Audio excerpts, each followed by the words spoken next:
The 3 p.m. wedding that started at 6:30 p.m. and somehow got worse from there. I will never forget it. So, my then boyfriend, now husband, was invited to a wedding, and the bride insisted the entire bridal party arrive sharp at 10:30 a.m., even though the ceremony was scheduled for 3 p.m. He shows up, parks, and crickets. He literally sat in his car until noon when the bridal party slowly started showing up.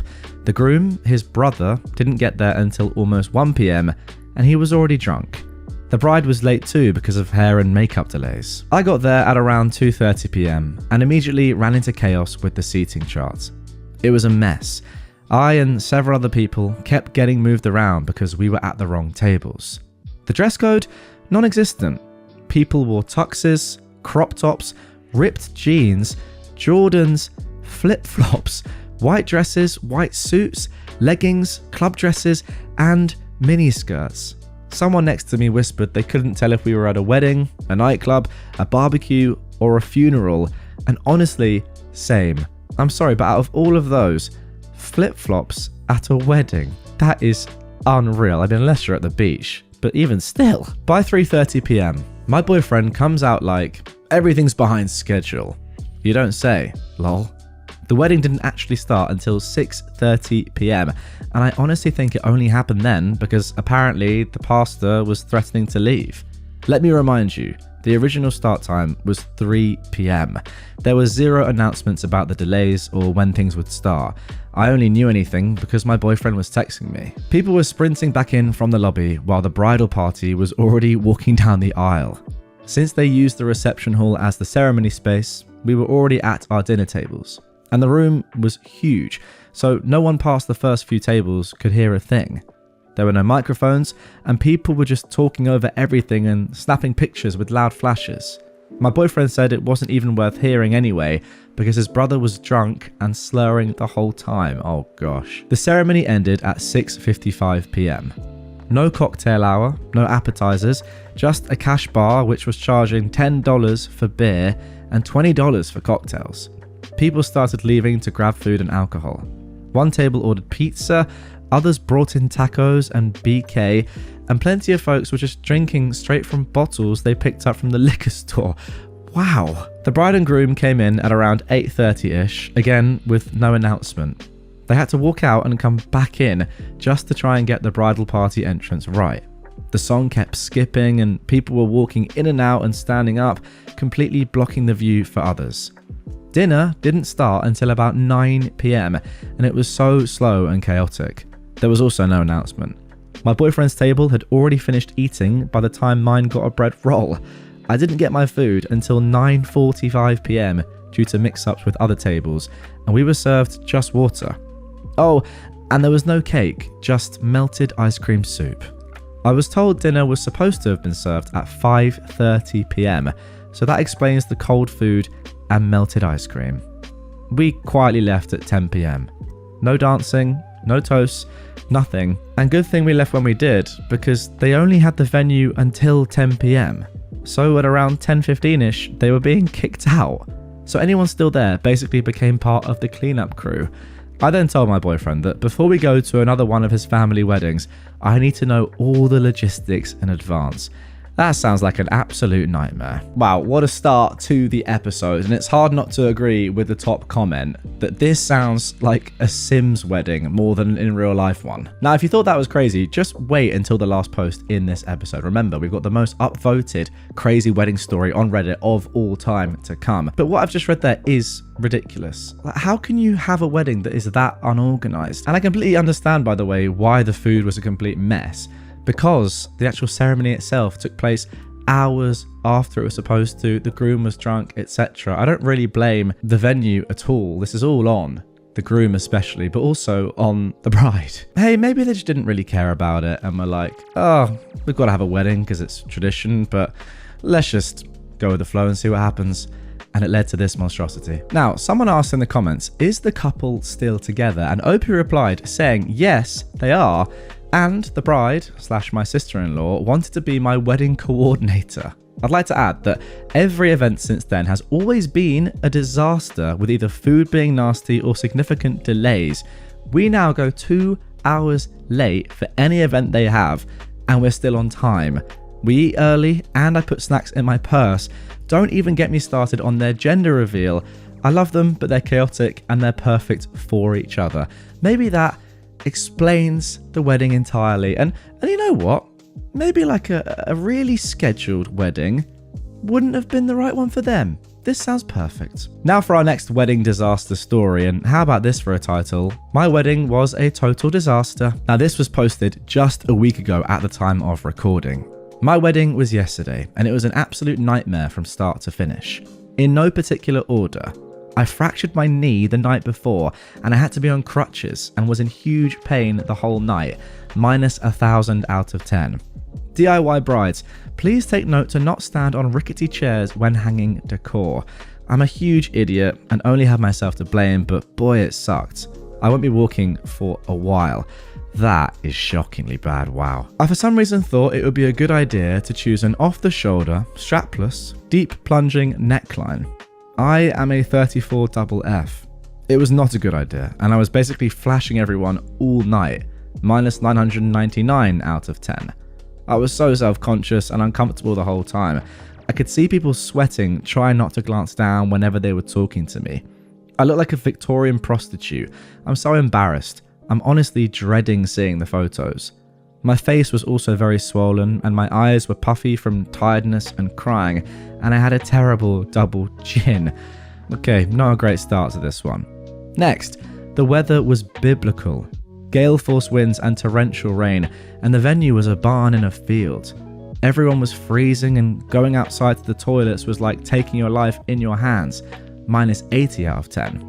Well, there's nothing we could have done about that, except maybe have bought more heaters, but it was a Halloween themed wedding, so it kind of added to the atmosphere, I suppose. I'm not sure I could ever have a wedding where it's not in the summer. It's just too risky, especially in England. I don't know where this wedding took place, but you know, you got to play the percentages. The food was late and cold, and their fryer kept tripping the power, so half of what we ordered didn't come out until most people had already finished eating, minus 100 out of 10. Luckily, we'd also provided a buffet, and there were cakes and desserts later, but it had been an important part of the day for me, so I'm gutted, and I feel like a terrible host. That's not your fault though. I mean, that's okay. I know it didn't go your way, but you can't really look at yourself and be like, I effed up there. Those sort of things just happen. The Bluetooth connection on the speaker kept cutting out during the ceremony, so my entrance song and our walking out music kept starting and stopping. That's minus 10 out of 10. Kind of funny, but annoying, and I wished our coordinator had thought to fix it between the entrance and exit, although she was great otherwise, and I'm sure mitigated many other disasters I wasn't even aware of. My horrible racist uncle came, despite not being invited. I had no idea he was even there until during the meal when I looked down the table. He didn't even have a place setting. That's 1 out of 10. Annoying, but he didn't actually do anything or even say a word to my husband or me. One of our guests had a mental breakdown and was crying, running around and saying all kinds of weird, dark, horrible stuff. My husband and 2 of my bridesmaids spent hours trying to calm her down and find out where she was staying so that we could get her in a taxi home. That I rate minus 500 out of 10. It didn't actually involve me that much, but it really stressed my beautiful fella out and ended his night sourly. That probably is the most annoying thing so far. I mean, look, I'm never going to blame someone having a mental breakdown, but if it's your wedding day and you're having to deal with that, it's just not what you want at all. Honestly, if I was the husband, I would have got someone else to deal with it and tried to enjoy the day. Well, that day is about you. And then finally, my husband's horrible aunt was horrible and heckled him during his gorgeous speech. Imagine getting heckled during a wedding speech. That is shocking. Minus 200 out of 10. There's always at least one, and my husband was upset. A pox upon her. Honestly, there are probably more I'm forgetting. There were times when I was sure I was going to wake up from the worst dream ever. I'm furious at myself, hugely disappointed and really upset that all that money, over 15k, and time didn't pay off in the way I'd imagined. But I am trying my best to focus on the positives. My wonderful friends and family who showed up for me in so many ways. The fact that everyone seemed to really enjoy the band and the dancing and the decor. And most of all, my incredible husband who has been faultlessly kind, patient, calm and caring throughout it all. If nothing else, all this has proved to me exactly why I've married him. Please say kind things or tell me your horror stories below to make me feel better. Top comment on that one? Sorry to hear, but sounds like your husband passed the test of remaining with you in a strong way during tough times. It's painful now, but you'll have a lot of stories to tell in the future. All the best ahead. There we go. That is the exact sort of comment that OP needed. And it's a great one as well. I mean, listen, don't get me wrong. I'd be absolutely fuming. I mean, like, your wedding day as a couple is one of the biggest days you're ever going to have, obviously, in your life. And for it to go as badly as that, it's going to leave a sour taste. Of course it is. However, look at it on the bright side, and maybe that's easier to say than do, but in the coming years, give it a decade, you're going to have the best wedding story to tell, because nobody wants to hear about the same old wedding that was beautiful and everyone got on really well and there was no drama. Where's the fun in that story? Yeah, it might be what you wanted, but there's no fun in retelling it. So at least you've got a different sort of wedding story to tell. All right, now let's head over to r/justknowmother-in-law, the home of some of the very best wedding drama stories on the internet. Mother-in-law in the wild. Nature destroys wedding. Mother-in-law destroys bride. This is the tale from when I learned firsthand how a person could be more destructive than a force of nature. My then fiance and I were looking for venues for our wedding, and on this day we were looking into different places.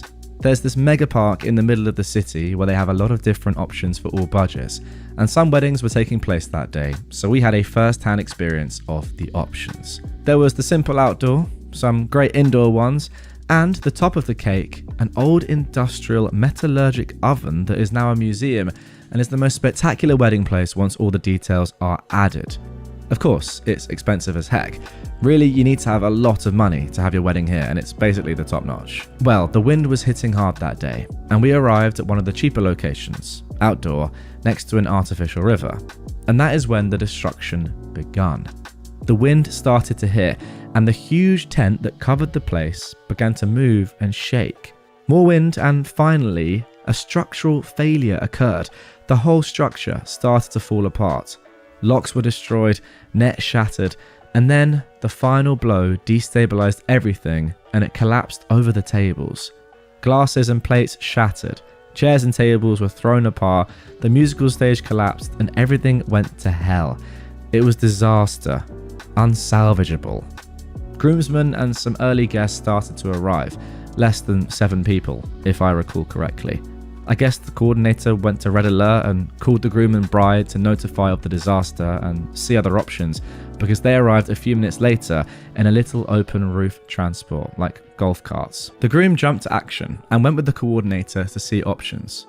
The bride was shocked and teary, sitting in the car. I stopped taking pictures here because I approached to see if I could help carry stuff to a backup venue or something like that. That is when the mother-in-law arrived, and that is when I discovered the power of the mother-in-law in the tornado scale. She was livid. Red face, pumped eyes, she descended from her own car and started yelling to everyone. And then she saw the bride, still teary, on the edge of collapsing, looking hopelessly to the deformed and collapsed tent. It was almost like those nature documentals, when the predator spots the weakest member and goes for the kill. She screamed, spitted, and threw her hands in the air and blamed the bride. Blamed her for choosing the venue, for the date, for the wind, for all the, quote, pain being inflicted on the family. And the bride lost it and crumbled to cry. Cart driver became the hero here and just drove away with the bride to stop the savagery. I decided to leave as fast as possible, feeling what I think is shame and disgust for this woman. There were a few drops of rain that started to fall, and the electric equipment for the band was exposed, and some of the staff and me were rushing to protect it, which is how I witnessed this conclusion.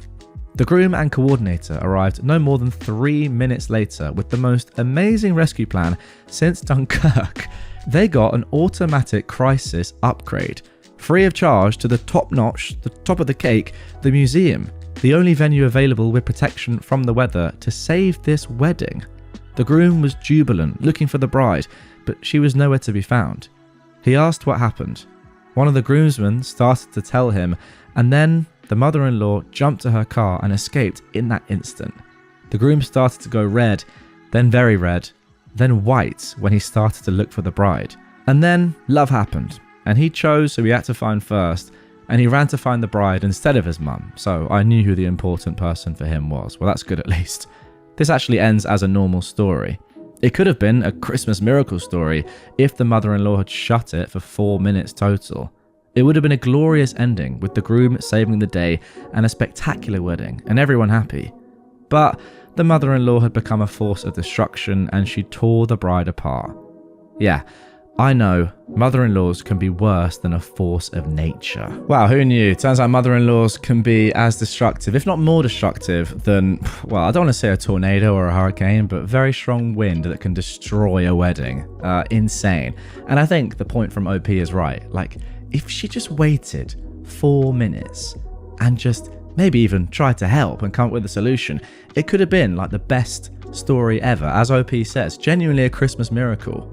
Like, you know, from the depths of despair to them being upgraded, I presume free of charge, into one of the nicest wedding venues you could possibly dream to have. Would have been amazing. But no, she ruined it. And I feel like, even though I hope this ended up being a great day for the bride and groom, the bride's never going to fully be able to forget how she felt in that instant and just the abuse that was coming at her from her mother-in-law to be, which is such a shame. But yeah, I hope that day wasn't tarnished for her by the mother-in-law, but I feel like it probably was. Okay, now last but not least, of course, this is the story you've been waiting for. The most upvoted wedding story on Reddit ever. The white dress. This story is about my friend's mother-in-law and her wedding. Strap in, guys, this is a wild ride in which I did the thing that got me banned from any of her family functions, plus a few threats of dismemberment and bodily harm. A good friend of mine from university was getting married. They'd been a couple since junior year of college, through her 2 years in the Peace Corps, and currently her return to this continent. 6 years in total. She'd been to all manner of family functions, and always came back with a strange story about how she thinks her mother-in-law secretly hates her. But being a very quiet and sweet person, she pushed those thoughts aside. Point 1. She is vegetarian and Jewish. Her husband is not. She was invited and went to Christmas dinner and figured she would just eat sides. As well, she also brought a vegetarian casserole. Her mother-in-law, after knowing her for 3 years and being told by her son a few weeks before about not to forget that my friend doesn't eat meat, proceeded to put meat in every dish. So my friend drank water and ate her casserole the whole night, while her mother-in-law cried to everyone that she was so rude for not eating her cooking. Anyways, back to the story. A few friends and I were asked to be at the wedding. My friend has a huge family, and so this was not going to be a small affair. Neither of them is particularly religious, but my friend said it would be nice to be married under a hoopah. Think an arbor, but 4 poles and covered with a white cloth and lots of flowers. My husband said he could care less and told her to go and rent one for the wedding. I was at the bridal shower when the mother-in-law found out that the pretty canopy was actually a hoopah.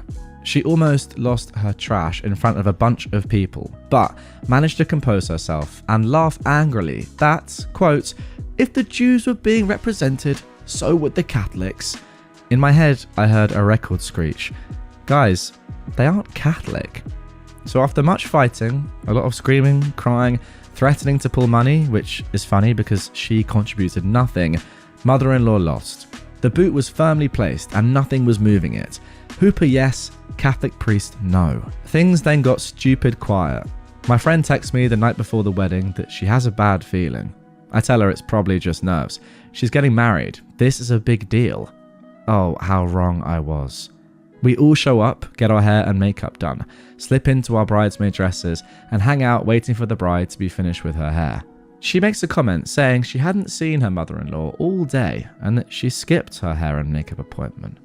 We all side-eyed each other, took a few sips of wine, and hoped the eerie feeling would go away. 30 minutes later, as we are helping the bride into her dress, guess who shows up? Well, if you guess mother-in-law, you win a cookie. Flushed from coming up the stairs, she's not a light woman, in full hair and makeup, and a white dress. Not ivory, not cream, full snow frickin' white. The dress was clearly a wedding dress. It was even from David's bridal, which she would later shout at me. Floor-length satin with a sweetheart beaded top, a bit of a train and off-white lace on the bottom. The dress was even tailored to her. This has been a long con she's orchestrated. The bride burst into tears, and aunts and friends ushered the mother-in-law out. We did our best to console the bride. We touched up her makeup, and I made her a promise that the dress would never be seen in a photo. She looked me dead in the eye and nodded. The game was on. The venue only supplied white wine and champagne for the wedding party, but I grabbed my purse and ran down into the reception area and managed to flag an attendant by the bar and bribe him with a cool $20 to give me a bottle of red early. I cracked the baby open, filled a solo cup to the brim with it, and I stalked outside. After a few swigs from the bottle for courage, I went over to where everyone was getting ready to take photos. With one last hard stare at my friend, I got her nod of approval. I pulled out my phone, held it in front of my face like I was reading a text, and walked straight into mother-in-law. I poured the entire cup of red wine down the front of her dress, jumped back, and gasped. The look on her face was murderous. She screamed, yelled, threatened, and promised she would sue me. People had to hold her back because she wanted to fight me. Eventually, she switched from screaming to sobbing, and she sank to the ground and threw a tantrum on the floor. Everyone moved back and just let her go at it and walked away to go take photos. It was surreal, as if everyone just hit their limit and noped out from around her. The 12-year-old flower girl whipped out her phone and snapped a few photos, much to our amusement. This is already super long, but I will say that mother-in-law went home and changed, only 20 minutes from the venue, into a nice dark green, too small and low-cut dress. Because of this, she missed all the photos. The wedding was beautiful. I got death glares from everyone she told that I attacked her with wine, but no Fs were given as I drank and danced with friends. The bride thanked me in secret and 3 months later took me to the spa for a day of pampering. But I am officially, quote, that ISIS C word to mother-in-law. And I'll take that with pride. So there we have it. I hope that was worth the wait. The most upvoted story on Reddit ever about a crazy wedding. And that was definitely crazy. Wow. Once again, all I can say is what a woman the mother-in-law was. Just going into the comments down below. Apparently it's chupa or chopper, not hooper, which is like a Jewish sort of thing at a wedding. Sort of, I think it's like a I don't know how to describe it. Can I put a picture on screen? Probably can. Looks cool anyway. If you're listening on an audio platform, I'm sorry. All right, I'm sorry. But yeah, not a hooper, a chupa or a chopper. Who knows? Doesn't really matter. Yeah, what you did in that OP was actually just class. Like taking it upon yourself to just be like, yeah, this isn't going to happen. I'm going to make things right for my friend, the bride, and screw over this mother-in-law. Phenomenal scenes, well done. The world's worst boss. Okay, so I've talked about this manager many a time in posts, but I decided today to do a summary of the insanity that I endured under this area manager's reign of terror. I will call her Karen for this post. For context, I was a guy who worked in a UK Burger King approximately 90 hours a week. Wow. I also have myself a union contract that is probably the perfect weapon against this woman. Also, please note that all dialogue is accurate to individuals, but not exact. Whenever she and I butted heads, she genuinely couldn't fire me without causing issues for herself. I was on track to become a manager under the previous area manager who she replaced. She replaced him during a corporate takeover. She then did a bit of shuffling with the 115 managers under her control. What kind of shuffling, you might ask?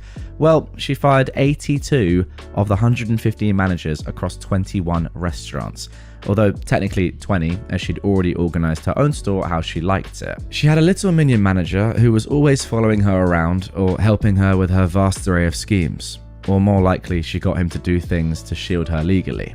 I'll call him Kevin because he was a complete tool of a person. If she was an evil overlord, he was her dumb minion. So let's get to the insanity. After Karen had done her purge of managers, there was a sudden shortage of people who could do the ordering and paperwork. The only manager we had in my store was a trainee manager who had no training prior to the purge, and I was left to train this manager. Yep, I was training someone who was set to be my boss, because apparently I was too irresponsible to be a manager. Well, one thing about running a restaurant you should know is if you can't keep on top of paperwork or order food at a regular pace, you will run out of food. Well, surprise, surprise, she decided to not fulfill the food orders that she suddenly had to process, except for her restaurant. The other 20 could pounce sand and figure it out for themselves. She was supposed to send someone around to put in the delivery orders, and she just didn't do that. So we did eventually figure it out when we realised we were going to run out of food and drink to serve customers, but it took us an entire week of winging it to do so. Imagine 20 restaurants with managers and senior staff constantly in a text chain, just trying to figure out how to make their first order. Well, we submitted our orders and contacted Karen to put a rush on it. Karen said, "It'll get there when it gets there." I replied, "Well, I've got enough food for less than a day. If you don't fulfill this order by morning, we're closing the restaurants that don't get deliveries." "Well, you can't do that. You need to serve customers." "If I have no food or drink, what am I serving them, you idiot? I'll stay to wait on delivery in case it's late, as will one member of each of the stores. Sort it out or I'll sort you out." And I hang up. Suffice to say, we didn't have a working relationship that was traditional between boss and employee, but I was a hothead. Also, I knew my workers' rights. Well, next day rolls in and no delivery. Doors locked, and I decided to put up a sign. It read the following: "Dear customers, we are sorry to inform you that due to a lack of food and drink, we cannot serve you. We look forward to getting back to work and seeing you soon. From your neighborhood Burger King." Imagine seeing that on the door of Burger King as you are ready for your breakfast meal or whatever it is that you're getting. "We can't open because we have no food and drink." It's like that time where KFC in the UK actually ran out of chicken. I mean, absolutely ridiculous. And yes, that did actually happen in 2018. For bonus points, I decided to make sure that all the stores that had to close had the same sign. By midday, I had a phone call from Karen's boss. He was a man so simplistic and basic that he is the living embodiment of the Wikipedia page entry for an egg, I'd imagine. I'll call him Dave. Dave, despite being so basic and simple, was a man of facts and figures. So when he asked me why all the stores are closed, I simply explained why, and he checked into it. He was rather confused as to why a lower level store employee had managed to make all the decisions, order everything, and fill out all the paperwork. When I explained that Karen had fired or moved all the other people who could do it, so I just figured it out myself, Dave was one part impressed and another part annoyed with Karen. "So, do you have anything to sell at all?" asked Dave. Well, I got a couple of veggie burger patties and some salads. Nothing that anyone actually buys here. Dude, I'm even waiting on a delivery to refill the Coke machines." Wow, what's Karen said about this? She said deliveries will get there when it gets there. Oh, for God's sake. Well, deliveries won't be able to get there today for sure, but I'll do my best to have it for tomorrow. Okay, you should probably do it for the other 20 stores as well. The only store with anything is Karen's. Oh, for F's sake. Also, considering this F-up was on upper management being flat-footed on the issue, the workers want their lost hours compensated. Yeah, I guess it's the least we could do. Just send me the timesheet for the week and I'll do it. "Wait, who's doing the hours there?" Dave asked. "That would be the same idiot filling out the delivery orders and keeping the place running." "And you're not the manager?" "Well, I was in training to be one before Karen took over the area." "Oh, well, it sounds like you'd be better at the job than her." "Yeah, a drunken monkey on cocaine would be better in my opinion." "So who is the restaurant manager at your store?" "We don't have one." On the plus side, I can do everything a restaurant manager can do. Health and safety certified on top, so if you have a good pen handy, you can take my full name and details to do whatever bureaucracy is needed. "Yeah, nice try. I can't do that unfortunately." "Bugger. You mean that I gotta tolerate her BS?" "Well, yeah, firing an area manager takes a lot. She'll get a shorter leash, but nothing more." "You know, I'm looking at your employee file and you're on a list of people who've been blacklisted on the promotions list. Why the heck would she put you on that?" "Probably because she's aware that I can, will, and shall kick her butt up and down a courtroom for this BS. Get me that list, I'll get a solicitor, and give you a reason to fire her." Okay, whoa there. I think that's an overreaction. Overreaction. I'm doing a manager's job for half the pay and none of the title, whilst training her dang managers. In a civilized world, I'd get recognized for my good work, not punished because I have a spine. Alright, I'll get your name removed from her blacklist and see if I can't encourage a promotion for you. Well, we both know that if she has final say, she won't even go for the interview. She knows that I'm better than the rest of the candidates combined and has me train the idiots that she picks. Okay, well, that stops now. If she tries to strong arm you on that one, let me know and I'll deal with it. If you don't deal with her, I'll deal with her myself. Just remember that. Wow, OP is a strong character. And with that, I hung up the phone. The next day, the delivery came first thing. Even with that, organising people in a hurry was not easy, as I was not a manager, and I didn't have anyone who was to compel them really. The ones who came in were literally working out of desperation for money or me cashing in a favour. In the end of this first part, it set a tone for me and my working relationship with this crazy Karen. Okay, so that is the end of the first part of this post, but there are 3 more to come, 4 in total, and if you thought that was bad, just wait for the next 3. Stuff gets even more insane, with one part even being called the bomb story, so you're going to want to stick around for that. But anyway, as for this first part, I just think we're seeing a prime example of a person who is in a role that they're just not very good at, and they feel threatened by other people around them, notably their subordinates that are clearly just better at their job than they are, and they're just trying to survive the best way they can while protecting themselves. I don't think Karen really cares for the good of the company at all. She just wants to make herself look good. And I've also got to say that Dave, surely he could do more. He seems like a reasonable man, but he's like, oh, no, I know you're probably better at your job than Karen, or better at her job even than Karen, but I can't really do anything about it. Well, why not? Isn't that your job? You're Karen's boss. Do something about it. I don't know. Now for part 2, how to get a bonus. First observations of Karen's new managers that she wanted me to train was that she didn't get the best of the best. She got loyalists to her rather than leaders. Granted, occasionally there was a diamond in the rough, but very few. Most were bullies towards the staff, to which I threw them out of the restaurant personally before calling the hand and saying, never send them back. It sounds insane, but because of my union ties, it does give me a little bit of leeway with the company to essentially deal with hostile managers by asking them to leave and reporting their actions to superiors within the company. Suffice to say that after a week or 2 of managers being sent away from me, Kevin decided to show up in person to talk to me. Remember, Kevin is pretty much Karen's assistant. He was probably tired of sending managers to other places so they can get passed by him at a later date. So, we go into the dry store, which is where all unofficial yelling matches with superiors happened. Kevin said, "Why can't you simply do what we've asked you to do and train the managers we send you? Because they're a never-ending sea of jerks and idiots, it would seem. Send someone more like Annie and Paco and I'll train them. Send any more of those bully types and I'll send them away. But it's not your decision who we hire. As per my contract, I have discretion over who is in this store as my boss. So I suggest you take your attitude and shove it up your butt. And if you want a say in the store, how about you do some dang work in it? I tell you what, OP does not shy away from these confrontations. I mean, how are you not getting fired here?" "How dare you," Kevin replied. "Oh, shut up. You've dumped yours and Karen's paperwork on me along with a task that I'm not being paid or promoted for. If you want me to run this restaurant, then I will, but you better pay me the right money. And if I need to train managers as well, I'll do it, but you better not forget my promotion with it. That promotion got rejected by Karen a month ago. Then I guess someone else will have to do your job around here and train your managers, because obviously I'm not qualified enough. Hold on, let me make a call to her." And so I went out to do my actual job whilst he got on the phone to Karen, apparently.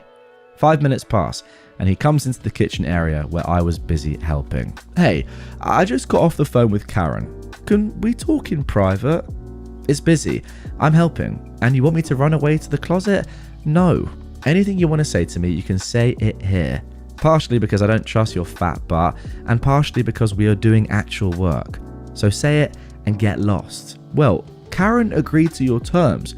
You'll be put on the list for promotion." "Fine, but send competent and capable people then." "We'll do our best." "Great, now get lost." And with that, he left. 2 months later, I still hadn't been promoted though, and I was annoyed. They'd passed off 4 months of paperwork, job training, and BS onto me, which by all rights they shouldn't have done. So I logged a complaint with HR, and after a long meeting with HR, Kevin, and Dave, a few things were decided. 1, I was to stop training managers. It wasn't supposed to be my job, and I was never supposed to do it. 2, I was to be rewarded for all my hard work with a £2,500 bonus. 3, Kevin was to be suspended for 2 weeks, no pay, and was given a written warning which stated if he ever made false promises again, then he'd be out on his butt. Whilst it's possible he made the decision to lie on his own, it's also possible that it was Karen's plan, and he can't prove it. He was her favourite pawn because despite regularly getting burned by her, he for some reason was loyal to her. Unfortunately, it was confirmed that I couldn't be promoted because Karen had filled my file with notations that I'm a hostile person. Well played, I figure. And probably a little true in regards to her. Well, yeah, to be honest, I would say that OP has come across as pretty hostile, so Karen's not wrong there. But then I would be very hostile as well if this was my working environment and stuff like this was going on and I had no real hope despite doing my job pretty well. And yeah, like just dealing with all this is crazy. I will say that a lot of the time with these stories, we do have to remember that we are obviously only getting this from one person's perspective. But what a perspective it is. OP, you're doing great so far. Let's get into the next part now, which is called the bomb story. So, it was the first Friday in May of 2018. We have here in England a bank holiday called May Day Monday. I've no clue on the origins of it, but the first Monday of May, we always have a bank holiday. Annie had to get in early due to the fact that another new manager decided to quit after letting in the morning staff. Annie had messaged me to let me know, but said I should rest up for once, as I'd already done 65 hours that week. So I got in at 3 PM instead of 9 AM. I get in with Annie doing her normal handoff to Paco, and I was going through with the staff all the basics like what's been going on, is there anything I need to know about nuisance patrons, stuff like that. Anyways, Annie bids me goodbye at 4 PM as usual, so she can go home after the handover. And Paco got a phone call on his mobile minutes after she was out the door. 2 minutes after that, he comes to me. He says, "Look, sorry to do this to you, my friend, but I just got a call that I got the job." "Not to worry, we can finish up the shift and celebrate after," I said. Yeah, about that. I'm heading off now to celebrate with my girlfriend." "Dude, are you kidding me? You know that means I've got to do all the paperwork." "Yeah, well, you're good at it anyways. Also, it'll be my only chance before I start my new job tomorrow morning." "Are you sure you can't stay?" "Yeah, look, you've got this. Take care, my friend." And before I could reply, he was gone like the wind.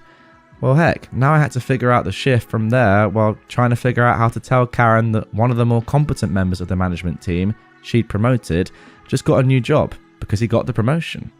I thought about calling Annie, but asking her to essentially come in to work for free for 7 hours after she'd already gotten in early and stayed until 4 was kind of a D move. So I just called Kevin to inform him of the information because he was fresh off suspension. I'm sure that he needed some good news. "Hello? It's me. Look, Paco just quit for a better job. Have you got another manager to cover for the night shift?" "No clue. Let me check with Karen and I'll get back to you." "Fine, just make it quick." 20 minutes later, the office phone is ringing and I pick up to Karen. "I'm coming over now, and you better have a good explanation as to why one of the managers who you recommended be in your store just quit." "Sure. How long are you going to be?" 15 minutes. I'm leaving the Fareham store now." Wow, Fareham, that is funny. That's not too far away from me. I mean, it's a couple of hours, but it's not too far away. A lot of the time, these stories are in America, and the fact that this is in Fareham, I can really relate to, so it's cool. Anyway, with that, she hung up. So she was on her way. Bear in mind that until this point, she'd never met me in person, only over the phone, as Kevin was the only one I'd met. Suffice to say, she'd made a point to avoid me until now the best she could. I guess Kevin chickened out with dealing with me on this one. 20 minutes pass and she's just getting into the store. She makes a beeline for me and stops not 2 feet from me before poking my shoulder. "Hey, why the heck did he quit? What did you do?" I stop what I'm doing and I turn to face a woman who was barely 5'3", probably in her late 40s, and with a resting female dog face that could stop Rambo in his tracks. Okay, let's try again. Who the heck do you think you are poking me? I'm Karen. I told you I was coming. Jesus Christ. They all said you were a pain in the butt, but seriously, what kind of person does that? Again, I'm going to be honest, I'm a bit confused as to how you are able to get away with speaking like this to your boss. I understand the union thing. Maybe it's just sort of like, if you fire me for this, I have all of this on you. So that is the deal. Anyway, Karen continued. The kind who's annoyed. So why did Paco quit? Well, he said he got a better offer. You know, one with a less trashy contract. I happen to think that we have a great contract for our managers. Yeah, well, I've seen them. They're not. Is that seriously all you wanted to know? Where's a replacement manager, or are you doing that tonight? I'm going to stick around for a bit and see what the heck is going on around here. Well, in that case, put on your hat, badge, apron, and tie your hair to the appropriate ponytail. You do not give me orders. You are my subordinate.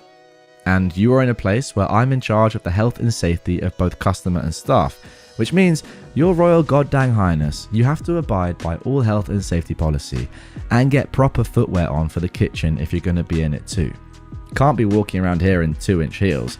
Until you're properly uniformed, hands washed and gloved up, you've got no business being anywhere but the office. A look of shock and rage swept her face before she snarled, pivoted and left. 5 minutes later, coming back in uniform, including the shoes. Right, where were we? A front counter member said to me, OP, there's a guy who wants to talk to you from security. So I then just say, well, I'll be right there. Excuse me. So I go to the front counter and there's a security guard in the shopping centre. Younger and a little chubby, but all around not a bad guy. Why would being chubby not make him okay, we're going to move past that.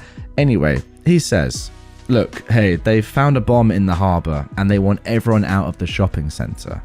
Wait, seriously?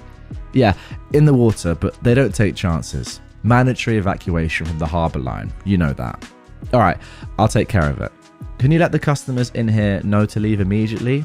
Sure thing. With that, the security guy turns and starts informing customers, whilst I inform the team in my own way. Alright team, hustle up, stop what you're doing. We are immediately closing down now. I've just been told by the shopping centre security guy that an explosive has been found in the water. Those of you who have been here a while know the drill. New guys, you're about to learn it. We're to clean up immediately, shut everything down and leave it in good condition for the morning staff. The hood cleaning will not be done tonight for obvious reasons. I want 2 people from kitchen in the dining area with Nate to get it done quickly. I want all front counter teams to cash up their tills with me and clean up the counter. Come one at a time. Then Karen gets involved. Hold on, what are you talking about? We can't close down. We can and we will. It's a live explosive on a seabed filled with potentially dozens of them. We have instructions from law enforcement to clear out ASAP. We're gonna follow that. This is a private establishment. We do not need to cooperate unless compelled by a court order or head office. Are you saying that you are willing to sit here, potentially less than 30 feet from a live explosive that has a blast radius of at least 50? Well, I'm obviously not, but it will be your jobs to stay here nevertheless. Okay, she's an idiot. Ignore her, I say. With that, the team got to work as I started doing office close down proceedings. Then Karen decided to come into the office to poke more. Shouldn't you be running for the hills by now? I meant what I said. This place is to stay open. And I meant what I said when I told them to ignore you. You only have authority that I permit you to have, and you know it. And when you are willingly attempting to endanger lives, I'm going to go over your head and call Dave. I'm sure he'd love to know what you're doing. You'll never get through to him. He won't pick up for you. That's what lying is for. I'm going to say that it's Kevin. What, so after all that rubbish on honesty, you're going to lie to get a phone call? Well, morality is flexible to me when lives are endangered by a reckless idiot. Now, get out of my office and stay out. And again, she storms out. But not before locking the kitchen door entirely and blocking all staff's suitable exits. While she's doing that, I'm getting through to King Robert. Dave says, right, who is this? Because I know it's not Kevin. It's me, I say. We have a situation. We've been asked by law enforcement to evacuate the site and Karen is trying to get us to stay open and blocking staff from exiting. What? Tell me you're joking. Honestly, I wish I was, but you can't make this craziness up. She won't do anything without a direct communication from head office. Oh, for God's sake. Has she had a stroke or something? If she has, no one here will help her now. She just announced to all of us that we are to stay and she is to flee. Dave just sighed loudly down the phone before hanging up. I carried on, and then I saw the security guy by the front counter again. I approached him and he had a police officer there with him. This gentleman here says that your boss is refusing to shut the restaurant down, the police officer said. Yeah, she's the crazy lady blocking the staff from leaving. Hop the counter, officer, and feel free to arrest her, preferably with a taser. Don't tempt me. So the police officer hops the counter and goes through the kitchen right up to Karen. As he does, some of the staff who couldn't give enough of a dang started hopping the same counter to get to their lockers. Officer, I say, this is our esteemed leader Karen, who seems to think that we should be sacrificed if there's a whoops moment today, but she should maybe get out of here. Karen, this is a police officer who can tell you why that is a bad thing. Madam, I need you to let... But Karen interrupts the police officer. Get out of my kitchen. You have no business here. I'm going to need you to open the door for your staff to get out. They're not going anywhere, officer. I literally just informed Dave of this BS, I say, and he's going to deal with you on this one. You're lying. He's always lying. I'm sure you've arrested him plenty of times, officer.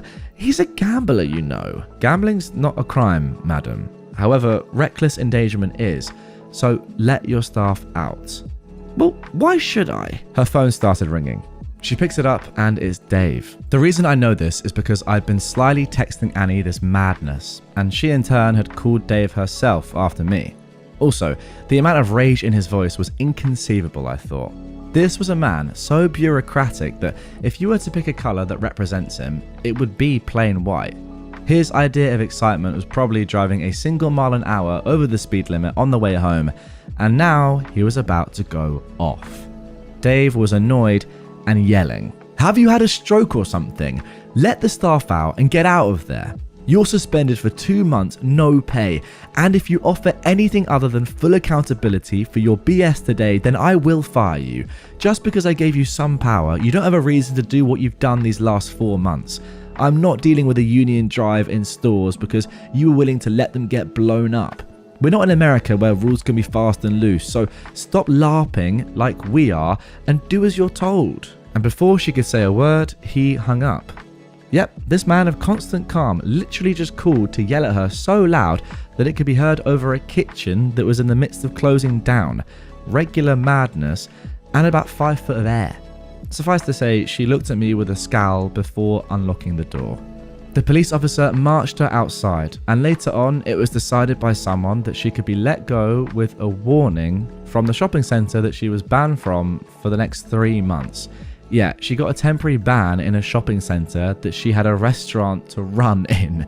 We cleared up pretty quick afterwards, and once we did clear up, it was a matter of scattering. The aftermath. True to his word, Dave did suspend Karen and used the time to hire additional staff. Karen received a written warning as well, alongside being made to go through empathy courses and management courses, along with workplace health and safety courses.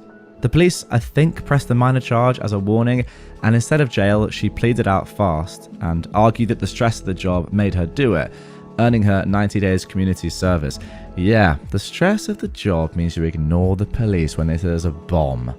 Very, very good. Did Karen become more humble afterwards? No. I'm pretty sure she actually just became more bitter. Did she ever get fired in the time she was working with me? No, she's still there now. Is this the worst thing she ever did to staff? Not even close. But it was the closest she ever got to being fired for sure, based on the fact it was what they could prove. Did I ever get a promotion? Nope. But I was fine handing the reins of the place over to competent management nevertheless. Less paperwork. Moral of the story: if you have a company hack that will try and endanger your safety or your life whilst fleeing, go over their head and get out of the situation.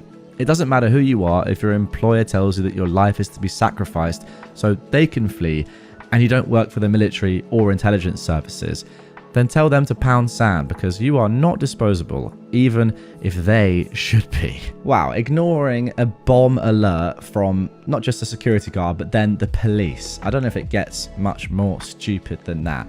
By the way, stay tuned. The final part is upcoming, but I just have to comment on what I've just read there. This woman, I mean, we knew she was dumb, but ignoring a bomb alert? Well, actually not even ignoring it, saying, I'm going to go. You guys stay here and keep making burgers though. I don't care if there's a bomb underneath you or not. Doesn't matter. That is ludicrous. By the way, where this takes place is in a city called Portsmouth in the UK. That's where Fareham is. And it's on the south coast. So, yeah, I can definitely see how, like, I don't know, like, yeah, there's a bomb in the sea. We're going to have to close this. Could happen. But this is just ridiculous. I mean, it's actually insane. Actually, Portsmouth, funnily enough, and this is a really fun fact, not to take you away from the story for too long, but it's actually an island. And I didn't know this until not that long ago, but it is actually an island.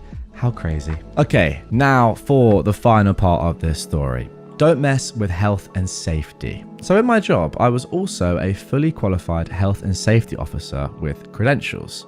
These credentials earned me a bonus in pay and the ability to travel between stores to assist. Or at least it did until the franchise got taken over by some corporate goonies who decided that a smart move was to remove all credentialed health and safety officers and make untrained managers the new health and safety officers.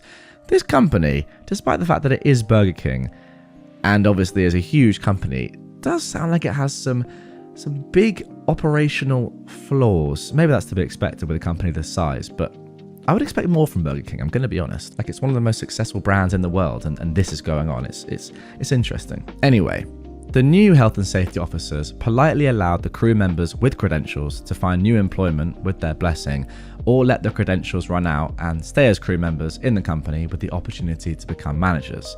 Well, when this rule came in, my credentials had literally been redone a month prior. So with a full year almost to be a health and safety officer, I could essentially just chill out and do my thing, I figured.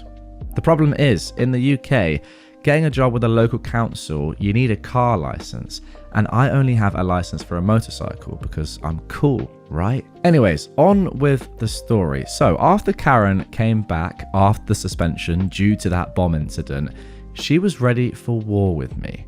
She came in with fire and fury in her eyes, ready to go full female dog mode on me. I mean, I did have her arrested last time we met, so I suppose that's fair. So she walked in, commanding everyone's attention. Now, she couldn't fire me, but she could be a pain in my butt forever. I was in the middle of yet another 90-hour work week, as per usual, because she understaffed the store deliberately, and I was not in the mood for her trash. OP, after the last time I was here, we're going to rearrange how we do things here. You're going to obey me from now on, she demanded. Okay, here's your problem with that. First, you're in heels in my goddamn kitchen again. Put on proper footwear, I started with my big voice. Second, your power tripping is not my problem, but if you push your luck, I'll become yours. Thirdly, if you want me to do my job and only my job, I will, but that means you'll be taking on a lot more responsibilities because for the last 6 months, I've been doing mine and most of yours. The whole restaurant was sat in silence. Wow, was this in front of everyone? Amazing. It was like time froze in that moment as Karen realized how much more work she'd have to do. Then she proclaimed, "Fine, I'll deal with the paperwork. Just do your job and just the job you've been given only." Alright, works for me. In that case, as the licensed health and safety officer, I must insist that you put on proper shoes, put on a hairnet, and come into this restaurant in full uniform, including apron. If you don't do this, I'll have to have you escorted from the store again. Now get out and don't come back until you're in proper attire, I ordered her. Now for those thinking that this is insane, normally yeah, you'd be right, but when you're a health and safety officer, you can basically write up the CEO for not tying his shoes correctly, if you wanted, with no consequences. So a little area manager didn't frighten me. She did comply with my demands, and while it took a couple more goes for her to get the message to come in full uniform at all times whenever she was in my store, she did learn. It was sort of like I was the guy from Jurassic Park training the raptors, just trying not to get eaten by them. Karen was malicious in trying to get me to comply to her through giving me trashy jobs, trying to screw me out of pay, and just randomly coming in screaming over something not in my job description.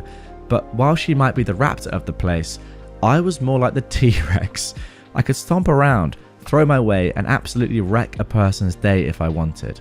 Any person's day.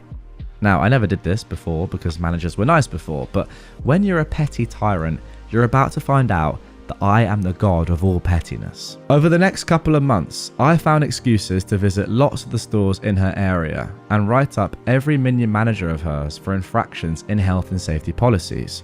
Food left out too long, write up. All on the floor, write up. No apron on in the kitchen, write up. Forgot to put out the wet floor sign, write up. Not wearing the correct shoes, write up. Basically, all 21 of her area's stores suddenly got a visit from me, and all of them were failing internal health and safety reviews a month before the government's review was due. This got Karen very annoyed.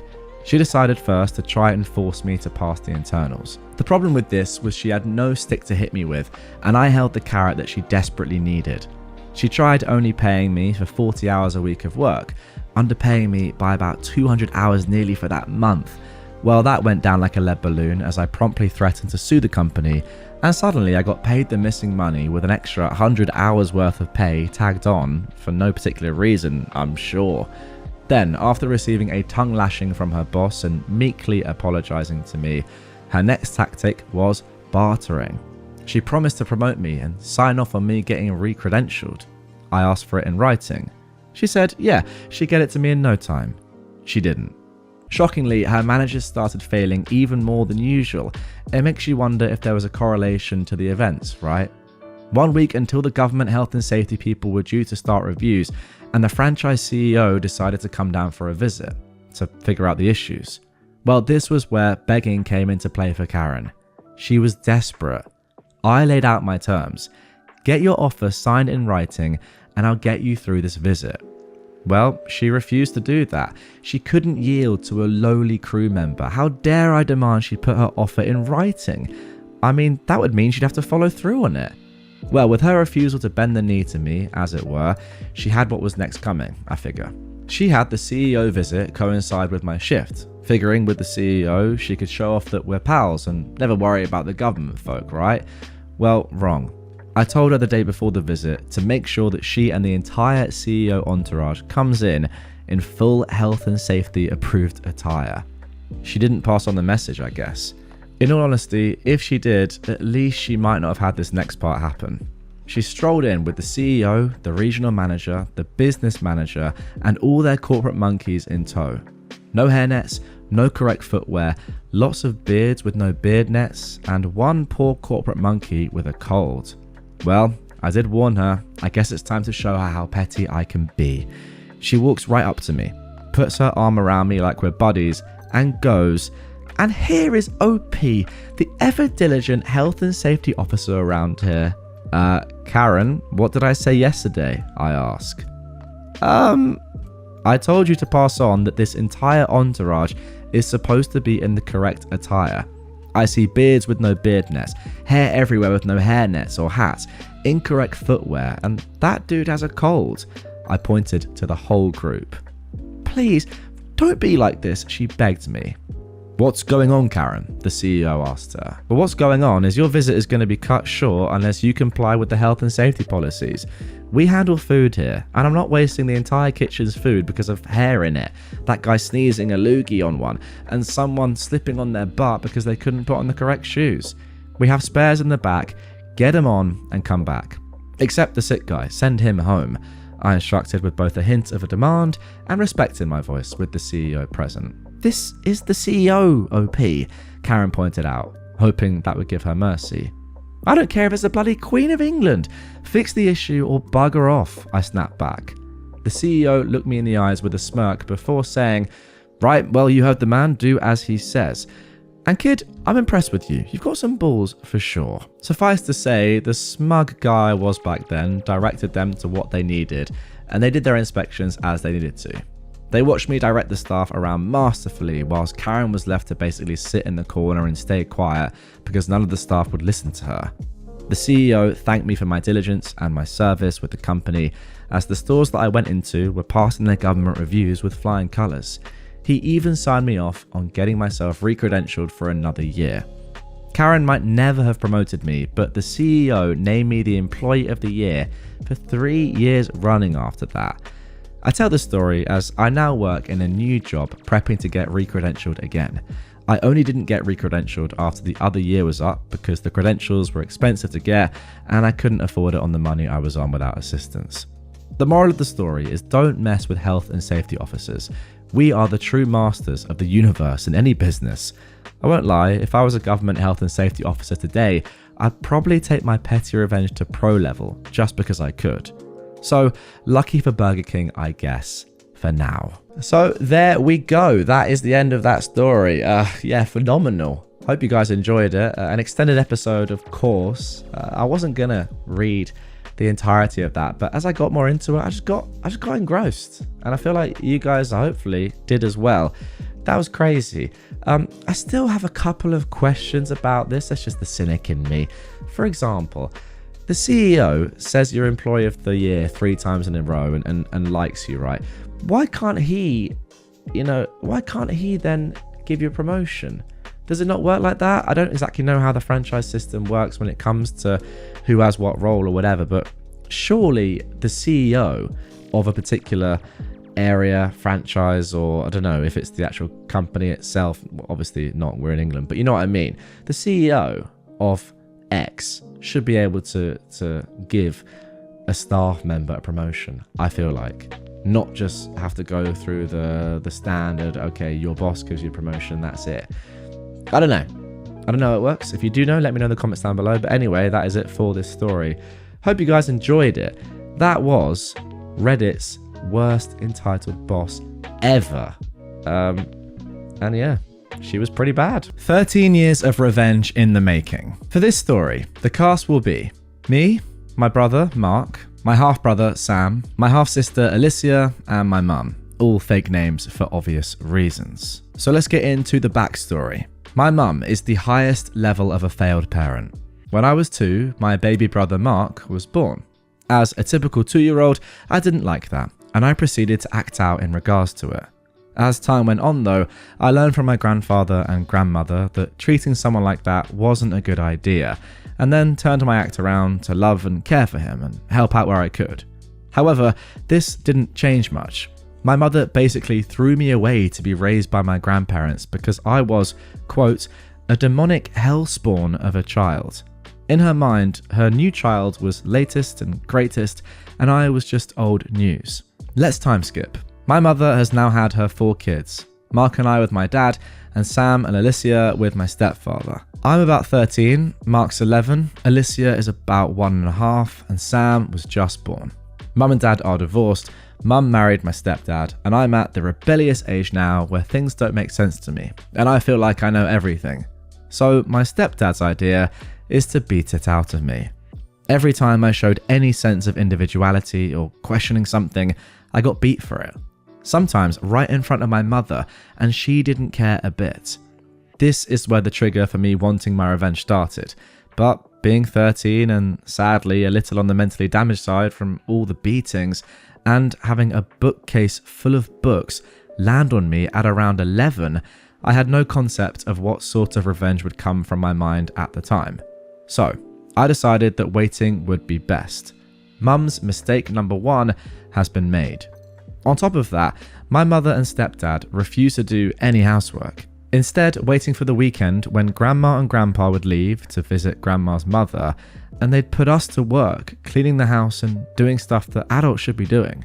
Now look, I get the concept of chores. Chores are fine. The problem is when you make your child climb ladders and get on the roof at the age of 11 to clean out gutters, or climb trees to snip branches and such that it gets a bit too dangerous. Wow. This happened since I was about 10. Yeah, I know things are a little out of order, I'll keep on track. Anyway, time skip to when I'm 14 now. My mother told me and Mark to watch Alicia. She was 2 by this time.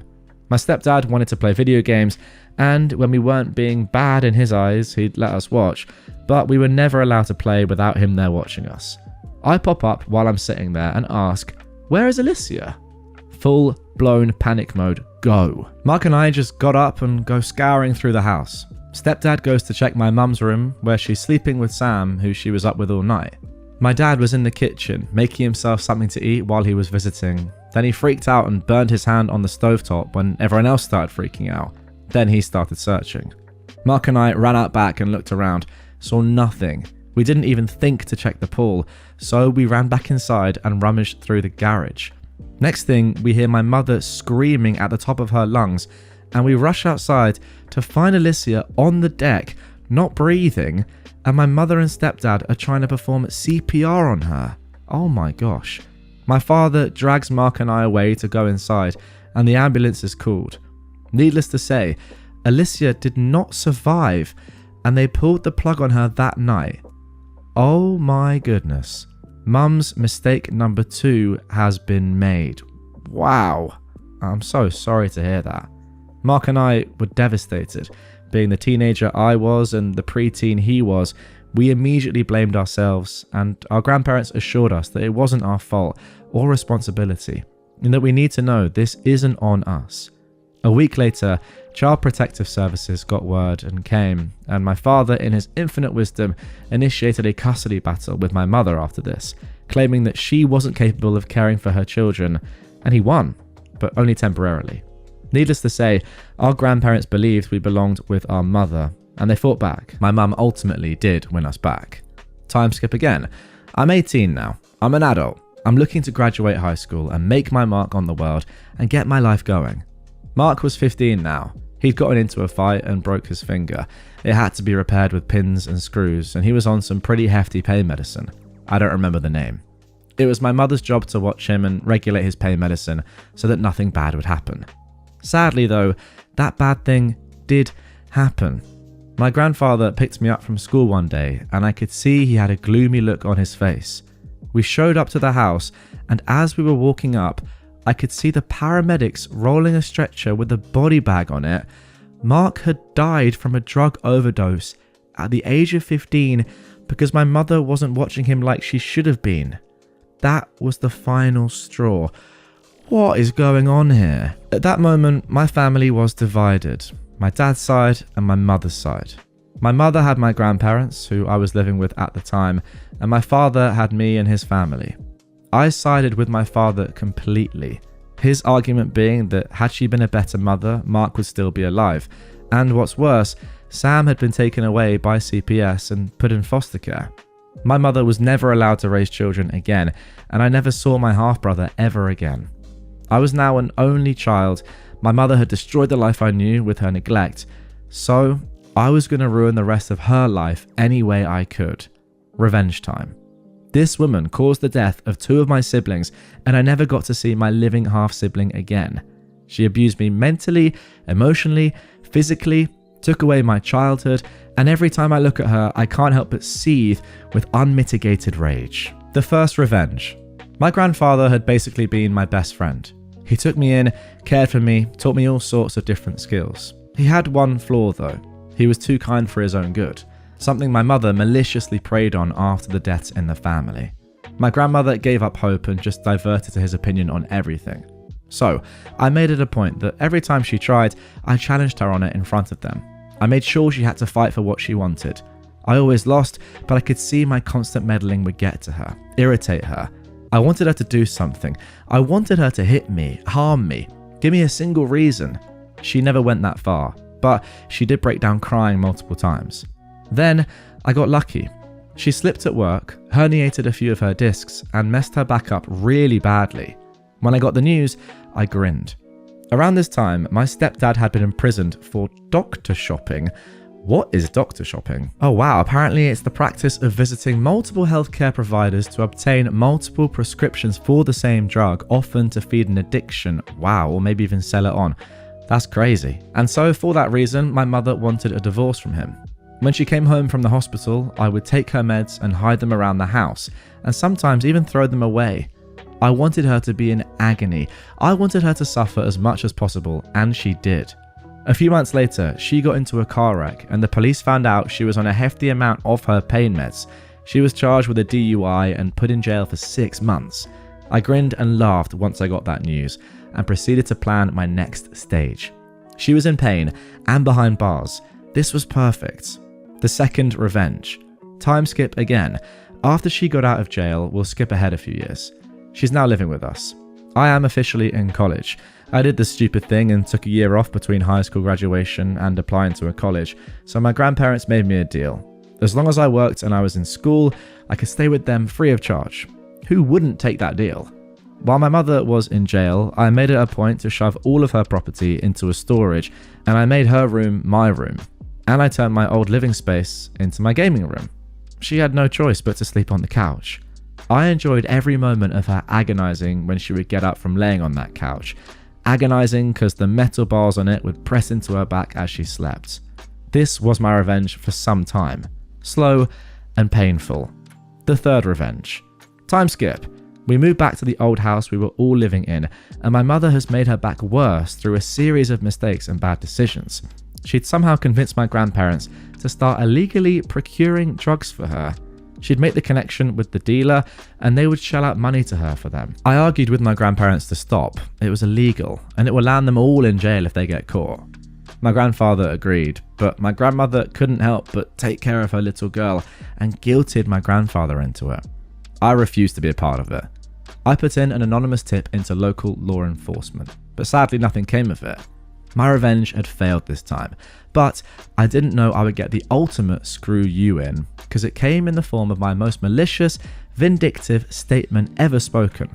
Plus, I was still messing with her, hiding her medications. It's childish, but sometimes you have to be a bit childish to get the point across. So, now for the final revenge. I am 31 now. It's been 13 agonizing years since my brother Mark died, and I have finally completed my revenge on my mother.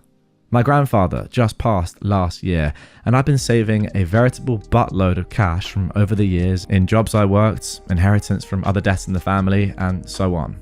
I went to visit my grandmother, who's not been in great shape since my grandfather passed, and her dog passed about 6 months after that.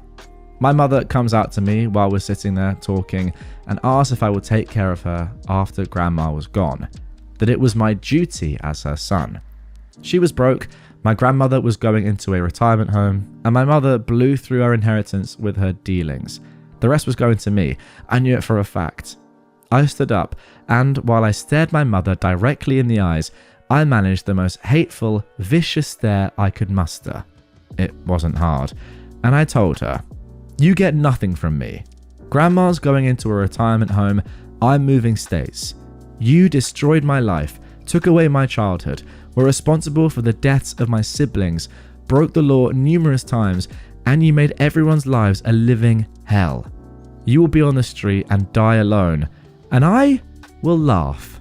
I never loved you, and I never will. You will never see your grandchildren, if and when there are any. You will not be at my wedding. You will never be mother to me again. Rot in hell."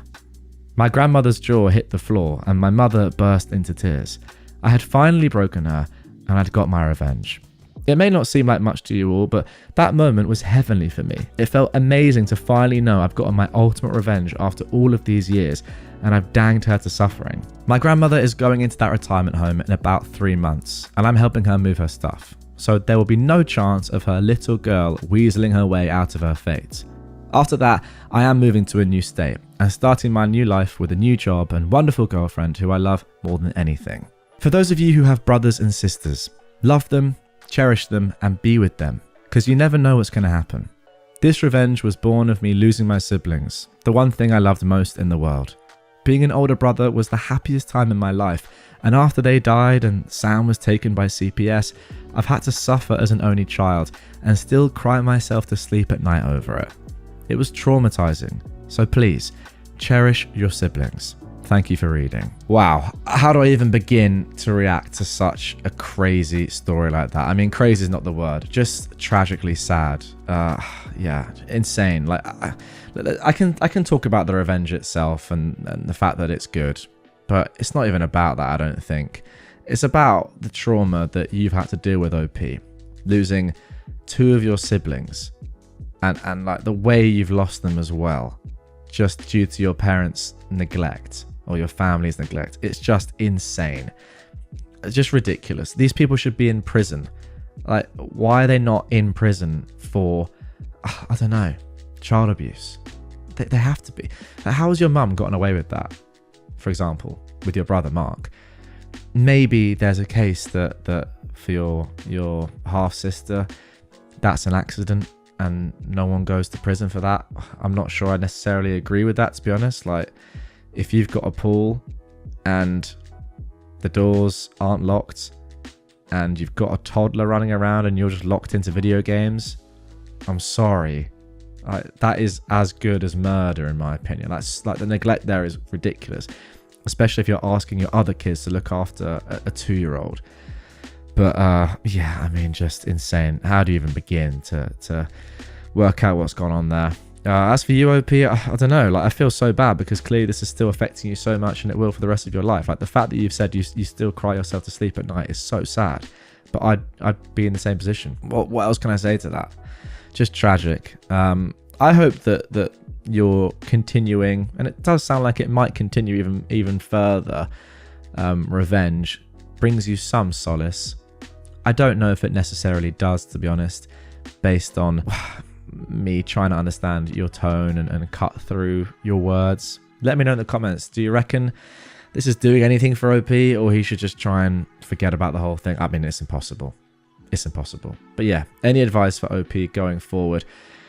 Leave it in the comments down below. I feel like this one is he's just waiting for his mum to die, and only then will he truly be happy, which is so sad, but so fair. Am I the jerk for refusing to share my inheritance with a sibling? Hello, Reddit. I don't have anyone I can share these thoughts with in person, so I'm hoping you guys can help me resolve this. I, a 20-year-old man, am a single child, or at least I thought I was. Just over a year ago, I discovered that I have a sister, Lucy. The story goes that my mother had a child with her first boyfriend while she was in college, and they couldn't support her, so she opted for adoption at birth. My father was aware of this, but I was never told. Anyway, about a year ago, she made contact with our mother. They've gotten on pretty well. They keep in touch and go on the odd lunch. Lucy's also attended a couple of our family events this past year. Her and I get along fine as well. We're different people, so we're not friends, so I sort of see her as an acquaintance or friend of the family, I guess.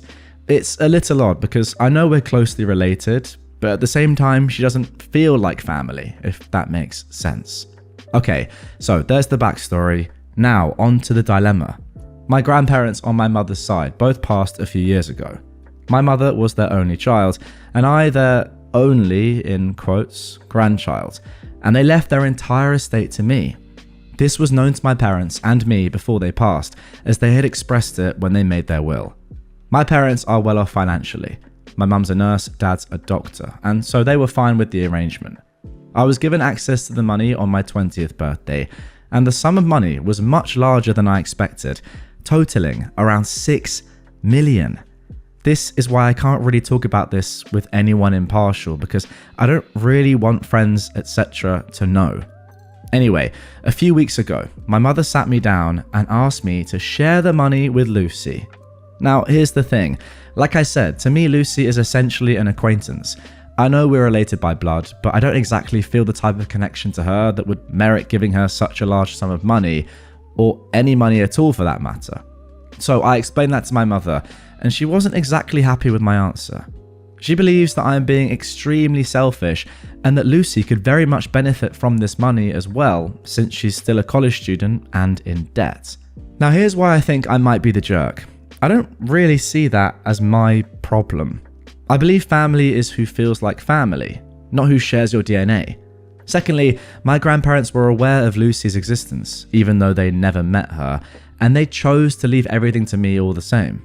Also, it's not as though Lucy grew up poor in the foster system or anything. She was adopted at birth by what seems like two great people. Her adoptive parents are an accountant and a teacher. P.S. I do not plan to just hoard the money. I'm starting law school this year, and I plan to use it to start my own firm once I'm finished. So go forth and judge me, please. Am I being a selfish jerk here, or am I justified in thinking that simply being related by blood doesn't merit any claim here? Okay, so there we go. That is it for the first story, and in my opinion, this one is pretty clear cut. You're not the jerk here at all. Your grandparents were fully aware of Lucy's existence, and they chose not to leave her an inheritance. They chose to leave it to you. That's their choice, right? So Even if it was the other way around and you were sort of shocked by that, like, it's their choice. It's their inheritance. Like, it's their money, right? Their assets. There's nothing you can do about it.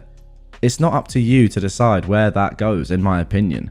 Like, even if you thought it was unfair yourself, which you don't, and you're right, by the way, like, you know, it's what's been left to you in their will, and it's their will, not yours. I mean, I wouldn't feel bad about this at all as well, from a moral or like emotional standpoint too. Lucy hasn't been involved in your life or your grandparents' lives at all. So why would they give any money to her? And why would you feel the need to give any money to her? Like, I get it. You are related, but that's it. Like, if you've barely even met her or like chatted to her much in your life, you say you're just essentially acquaintances with her, you wouldn't give any money to an acquaintance. So I don't see the difference here. Now for our next inheritance themed question. Am I the jerk for not giving my cousin my grandmother's house after she passed? I am a 27-year-old male and my grandmother passed recently. In her will, she left me her 4-bedroom, 2-bath house.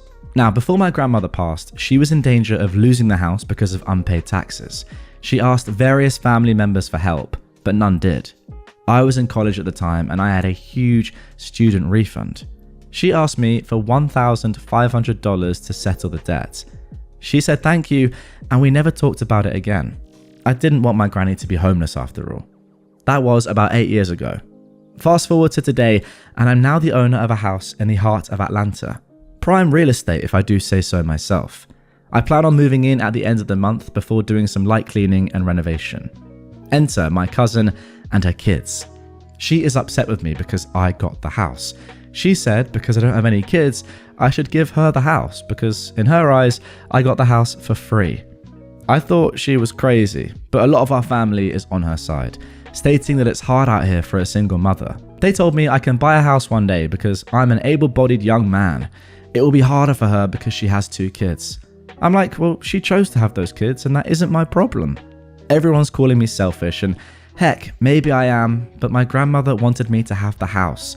So, am I the jerk? Well, my question here is, where was she when your grandma was about to be homeless? Like, you were the one that stepped up and gave her money that you probably didn't really have. I'm not 100% sure what a huge student refund means. Does that mean like a loan, or like you had a debt and you still gave up $1,500? Doesn't really matter. You completely deserve this, just like the first story. And no, your cousin isn't going to get any, and nor do they deserve any. Also, we've seen this before. This whole thing about, oh, you don't have kids, therefore you don't need a big house, etc. Like, that's not a thing. If you've chosen not to have kids, or even if you've not chosen not to have kids, if you just don't have kids, it doesn't mean that you should require less money or even arguably less space. Like, your decision to not have kids means that you're not going to have to spend loads of money on kids, right? Unlike someone that has loads of kids, they're going to have less money, but that was their decision. There's no, in my opinion, right for someone to have a bigger property just because they have more kids and have chosen to have more kids. I just don't think that's very fair at all, because that's like saying, well, you don't have kids, therefore you're going to live in a flat for the rest of your life and you're not allowed to have a house because everyone that's got kids should have the houses. Like, it doesn't make any sense. I mean, you sum it up well at the end. You say she chose to have those kids and that isn't my problem. Exactly right. That does not make you selfish, by the way. If anything, it makes her selfish. Again though, like, your grandma wanted you to have the house. Same as in the first story where OP's grandparents wanted everything to go to OP. Again, that's their decision. Now for our third post. Am I the jerk for embarrassing my stepdad in front of his family, saying he's in my house? For the past few months, I, a 17-year-old man, haven't had a good relationship with my mum or stepdad. I'm angry at them because 2 years ago, when my dad passed away, he left me inheritance that I'm supposed to get on my 18th birthday. I'm also getting survivor's benefits that my mum uses for me when I need things, so it's not like she used this inheritance for me. They bought a house that we moved into. It was weird for me because we always lived in a 3-bedroom apartment. My stepdad is a substitute teacher and my mum's a part-time receptionist. They never even had enough to go for a vacation or something, but all of a sudden they had a large house out of nowhere. My mum looked guilty about it until she finally admitted they used some of what my dad left me to buy the house. I lost my mind. They tried to justify that it was for me too. And I asked them, well, does that mean they're moving out when I'm 18 and the house is going to be in my name? And they're like, no. So yeah, that's what I thought. Supposedly the house was for me, but the max time I would have lived there was a few months. There's still some money left if I went to a cheap college, but I still can't believe they used my money for something on themselves. That amount could have helped me get my own dang house. I also think it's funny since my stepdad didn't even like my dad, because since I was spending more time with him, that meant my mum had to pay a little in child support. But he doesn't care using the money he left for me. I'm sorry this is a bit of a rant, but I'm asking if I was a jerk last Saturday. His family all came to stay at the house. They stayed Friday night, so it was the next morning when I'm getting ready to go for work. I made myself eggs in a hurry before I left, and my stepdad asked how come there wasn't more for his family. And I told him it's because I'm already leaving for work. There's not going to be enough time to make something for everyone. He acted like it's not a big deal if I'm a little late, since it's rare they have people over at the house. We got into a back and forth because I'm not going to stop to make breakfast when he can do it himself. Then he pulled the "don't talk to me like that in my house." By the way, there's no door in the kitchen, and that leads right to the living room, so everyone could hear this. I said loudly, actually it's my house, since you paid for it with my money, and don't forget that you stole from me. My mum is expecting me to apologise for embarrassing him in front of his whole family, because after I left, they all had stuff to say about it. They'd already gone home by the time I got home, but you could feel the tension. He straight up ignored me, that's how bad it was. I don't feel like there's anything for me to apologise for, so that's where she thinks I'm not being a good son and kind of a jerk. I want to know if others feel the same. Now, this one I have serious problems with because you've got to get lawyers involved in my opinion, right? Something's gone wrong here. I don't really know exactly how they've managed to do this. Your mum and stepdad, that is. But that isn't their money. Maybe it's because you're under 18. I'm sure that must be the reason. But if your dad structured his will properly, then there should be no way that legally this has been allowed, right? Because like, how can your mum just misuse the funds that are in your name, or at least are going to be in your name very soon when you turn 18, into buying a house, or, you know, just using it for her and her new husband's personal benefit? Something must have gone wrong here. So definitely get a lawyer involved. In the immediate term, like, yeah, you're right, it is your house, but legally I just want to make sure that it definitely is. So yeah, this one's probably more serious than the previous two. I think you just need to get a lawyer involved as quickly as you possibly can and make sure that although you're saying it's your house, it actually legally is your house, and all the money that's been promised to you is going to actually go to you. Am I the jerk for not wanting to give my wealthier sister the lion's share of the inheritance? Yesterday, my parents sat me, a 31-year-old man, my two brothers, who are 32 and 34, and my sister, who is 41, down to discuss their will. My parents informed us that they want to split it 5 ways. My sister gets 2/5, while the 3 of us brothers get 1/5. Their reasoning is that my sister sacrificed her childhood for our family, so it's only fair she gets compensated. In our childhood, my father's business partner screwed him over, so there was a period where we were broke and in debt. My parents had to work multiple jobs to keep us afloat, and my sister babysat us while our parents worked. All she had to do was feed us and keep an eye on us. We were pretty calm kids, so all we did was play games and do our homework. Yeah, it probably wasn't thrilling, but not exactly a tremendous hardship. I complained to my parents along with my brothers that it's insane they want to give my sister 2/5 of the inheritance over that, especially since she's financially the best off out of all of us. She doesn't have any kids and a dual income with her partner. My parents said they're disappointed in us and said we need to reflect on ourselves. My sister didn't say anything while my parents spoke, but texted us afterwards that she had zero intention of taking 2/5, but we were all jerks. Am I the jerk for feeling like this split is unfair? Wow, that is a tough one. Okay, I think we have our first jerk of this episode.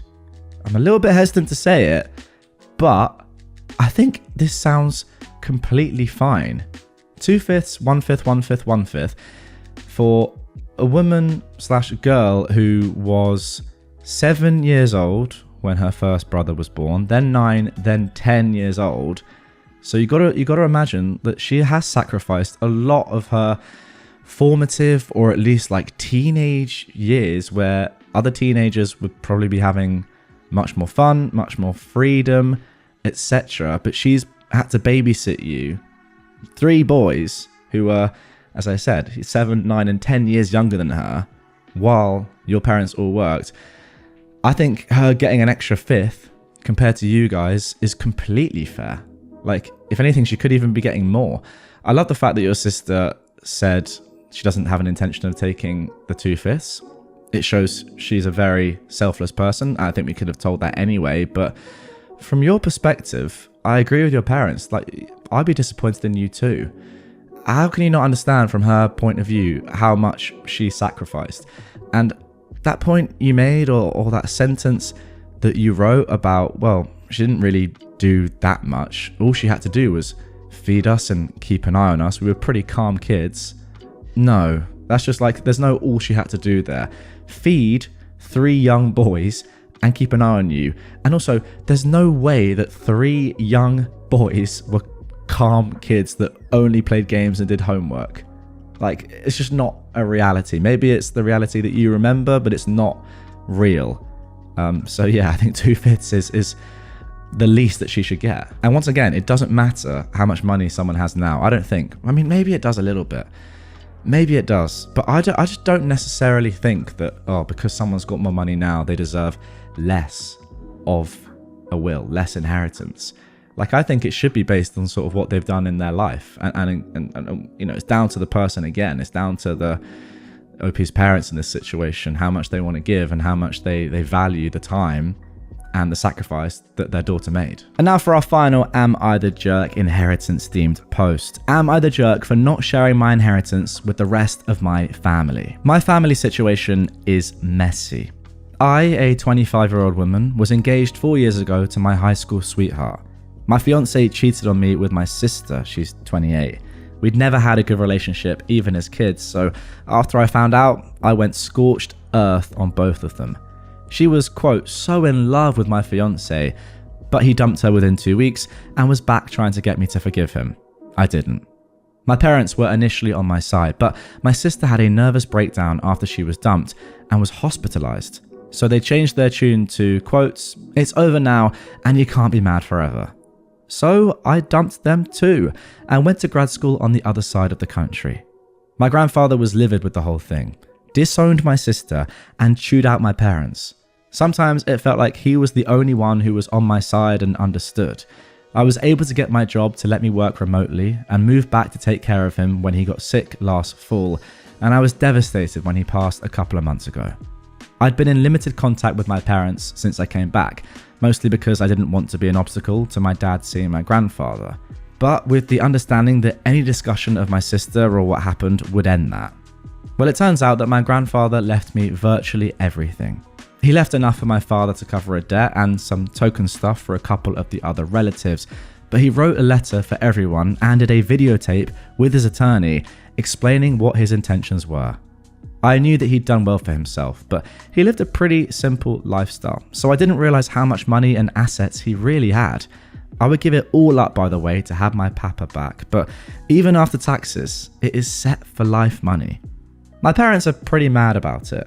One of the reasons stated for cutting them out was how disappointed my grandfather was with how they treated me growing up versus my sister, and over the fiance debacle. There were other reasons, but that's what they're fixated on. The will is pretty airtight apparently, so my parents want me to do the right thing and share it equally between me, them and my sister. Their argument is that I don't need it. I make more than both of them combined, and this would allow them to retire. My sister's not doing great and can't hold a job, so this would ensure she has something for when my parents pass. I don't want to.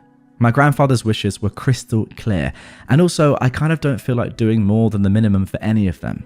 They've been telling me that I am being vindictive because of a mistake years ago. I can't deny there might be a little vindictiveness there. I don't want them to suffer necessarily, but I also don't feel like they deserve my help. Well, you said it right there. Your grandfather's wishes were crystal clear, and that is the answer. Like, there's no real discussion here. You don't have to do anything because, as you said, like, your grandfather's wishes were crystal clear. Simple as that. It shows that your parents are, once again, like, pretty bad people. They're trying to emotionally manipulate you into going against what your grandfather wanted, which, by the way, is so bad. Like, your granddad's dead. He can't even speak for himself anymore, but your parents are trying to guilt trip you and gaslight you and manipulate you into maybe thinking that your grandfather meant differently or, made a mistake, whatever. Like, it's insane. Your parents did very little to patch up these relationships while your grandfather was alive.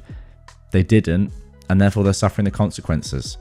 And you are the beneficiary of having a great relationship with your granddad. Anyway, guys, that is going to do it for this inheritance family drama themed episode. Although, I did say at the top of this one that I would give you guys a little story of my own. Now, if you've been around on my channel for a while and you've listened to a lot of these episodes, you will probably know that I've been very fortunate with my family. Well, I am very fortunate with my family. There is a distinct lack of drama and sort of anything bad, really, that's ever happened in my life with my family. And I know I'm extremely fortunate to be able to say that. However, there was one occasion once.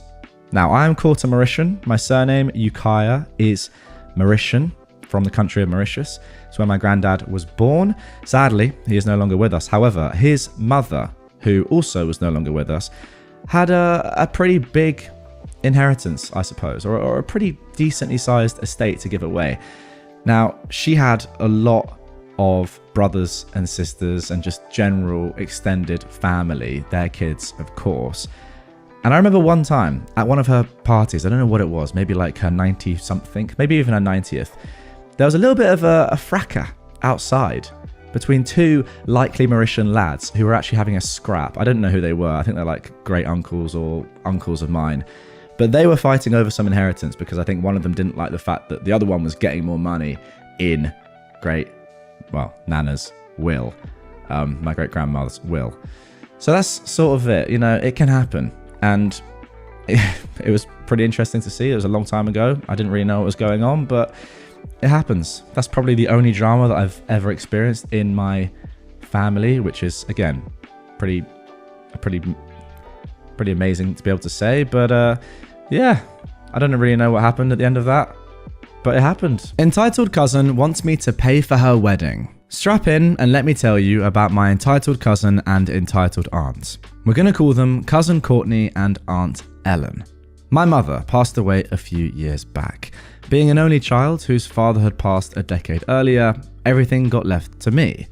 This should surprise nobody, but it surprised Aunt Helen and her hellspawn Cousin Courtney. In fact, they thought it was horrifically unfair. My mother was mentally ill, untreated, and abusive. I was frequently low contact with her over the course of my adult life, and she often tried to make me feel bad about this by fawning over Cousin Courtney. Why? Well, who the heck knows? She was mentally ill. Trying to make sense of my late mother is not a productive activity. Before she passed, she'd often take Cousin Courtney on trips with her, because double occupancy isn't much more than going by yourself. Whatever, no skin off my nose. However, once she passed, Aunt Ellen got it in her head that Cousin Courtney should get a share of the estate so she could keep taking trips on my mother's dime. What? No. Hard no. This caused a good bit of fit-tossing and family strife. Cousin Courtney even tried to sue me in small claims for the cost of a trip my mother had been talking about taking her on before she passed. Cousin Courtney didn't show up to the court date and lost by default. Apparently, she didn't think she needed to for some reason and was very upset about it. I wasn't real thrilled by the lost vacation day, so my sympathy was beyond limited. Anyway, I mostly ignore all this and roll on with my life. I'm used to crazy and ignoring it. Cut to last month. Aunt Ellen calls me to inform me that Cousin Courtney has gotten engaged. I make appropriate noises while thinking to myself, the poor sod has made a terrible mistake. Aunt Ellen then makes this bizarre comment about sending her a check. I'm all, what? Well, according to Aunt Ellen, my mother had promised Cousin Courtney money for her wedding should she ever get married. Now, this seems ridiculous to me on multiple fronts. I am not my mother. My mother gave many a rant on how foolish it was to waste down payment of a house level money on a wedding. She's a bit dead at this point, so whatever she promised died with her. I say no a lot and then stop answering calls and emails from this diseased branch of the family tree. Some backstory. Aunt Ellen and I already had bad blood about weddings. She uninvited me to a previous family wedding, then told everybody there I was a rude no-show. That's another whole shaggy dog story of insanity. My level of interest in writing her a large check for cousin Courtney's wedding is somewhere below my interest in poking a nest of yellow jackets while naked, and the chances of it happening after the lawsuit are somewhere around my cats not yowling at the fridge when dinner's late. Let's also pause to acknowledge that the wedding plans are intense. We're talking a destination wedding at an expensive resort, multiple photographers, out-of-season flowers, designer everything, and so forth. Her idea of what she needs for a wedding approximates something they'd cover on one of those cable channels that has convinced people that $10,000 dresses are reasonable. My own wedding was extremely small because we prioritized paying off student loans. There's no reason anybody reasonable would think I'd buy into this level of Instagram dream wedding being necessary, but this community isn't about reasonable people. Cousin Courtney then lands on my doorstep. I foolishly let her in, and I hear her out. Mind you, this is an adult who is engaged to be married and a doctor in a particularly highly compensated speciality. She probably makes triple what I do unless she's being screwed by her employer. She doesn't know what to do. Aunt Ellen has cut her off. I can't fathom why Aunt Ellen would ever do this, so I'm a bit gobsmacked. Cousin Courtney has gotten everything she's ever requested in life by tossing tantrums until Aunt Ellen or her husband hand it over. Well, for once, Aunt Ellen has drawn the line. Apparently, Cousin Courtney planned the entire wedding without consulting Aunt Ellen, under the assumption she'd get as much money as her half-sister had for her wedding, the one I was uninvited from. Well, it turns out, no, that money had come from the other side of the family, and Cousin Courtney has to pay up or she'll lose her deposits. Aunt Ellen has refused to help, claiming she can't remortgage the house again. She's done it too many times already to buy things for Cousin Courtney, and the money just isn't there. Oh my goodness, I mean, remortgaging your house to pay for random, I mean, I don't know what else you would pay for. To pay for a wedding, remortgaging a house, just have a cheaper wedding. I want to know what else Aunt Ellen has remortgaged her house for to pay Courtney. That's just insane. Anyway, my position is that this is not my problem. But Cousin Courtney has never budgeted in her life. She's got no idea how. Aunt Ellen is still kicking in money to her rent monthly so she can live in a safe building with a doorman. So I make a terrible mistake. See, I advise college students professionally. One of the modules I have is on financial planning. So I whip that baby out and I sit down with Cousin Courtney to talk about how to set up a budget and save for her dream wedding. There's no way that she and her husband-to-be can't do this with their combined incomes if they buckle down and plan for it. This is where things get really nuts. Cousin Courtney's expenses are crazy. She lives on takeout and multiple caramel soy calorie bomb coffee drinks a day. She needs those because her work as a doctor is so stressful. She has a country club membership that costs $1,000 a month, most of which is a food minimum at the restaurant. She can't cancel that. The initiation fee was a graduation present. She'd have to pay it again to rejoin, and where would she golf? It's members only, and the closest to her hospital. Don't I know she has to be nearby when she's on call? Her cable internet bill is absurd, as she gets every channel, and the highest speed, even though she's rarely home. She needs those because, well, even she can't explain that one. She just needs it, and she's not cancelling one bit of it. What if she wants to watch something? The real kicker is her cell phone plan. It's an absurd unlimited plan that's priced higher than current rates with her carrier. All she's got to do to save herself some money each month is call them up and switch to the new plan. She won't do it though. Why? Well, Mummy always deals with her cell plan. She hates calling customer service people. She hates being on hold. It's just not that much money, and she can't ask Mummy to do it because she's not talking to Mummy since she got cut off. Really? Yes, really. Oh my goodness me. I mean, to be fair, this just gives me a reminder to really go through my own personal expenses and check that I'm not paying silly subscriptions for things I don't even use. I've seen loads of like TikToks and shorts about this. I need to check it myself. Now, I'm not doing stuff like Cousin Courtney, let me tell you that. But I should check nonetheless, and maybe some of you guys should do as well. And also, I've got to say, this is the problem with just giving your kid everything they want.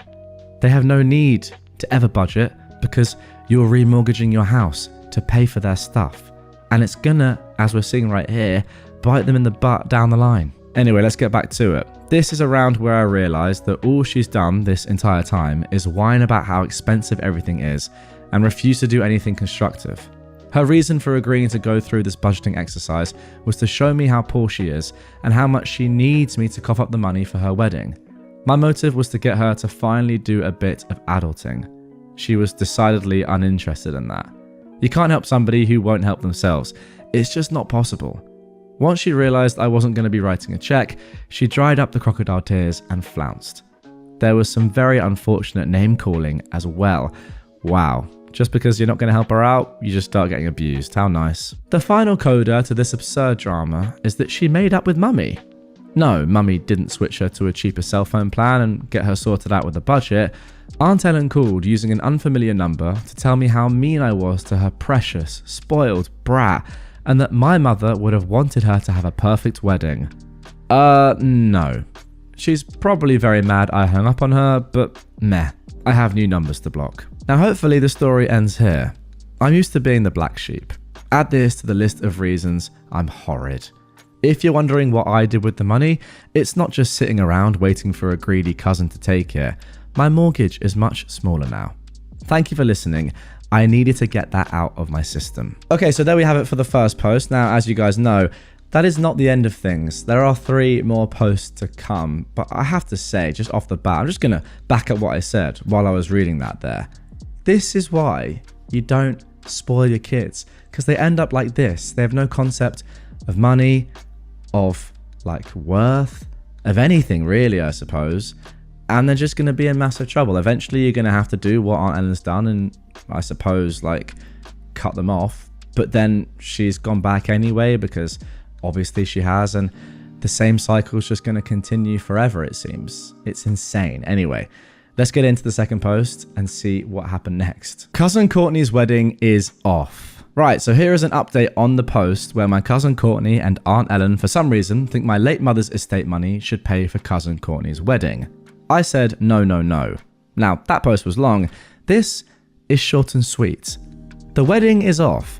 The, quote, happy couple thought so much about the wedding plans, they've broken up.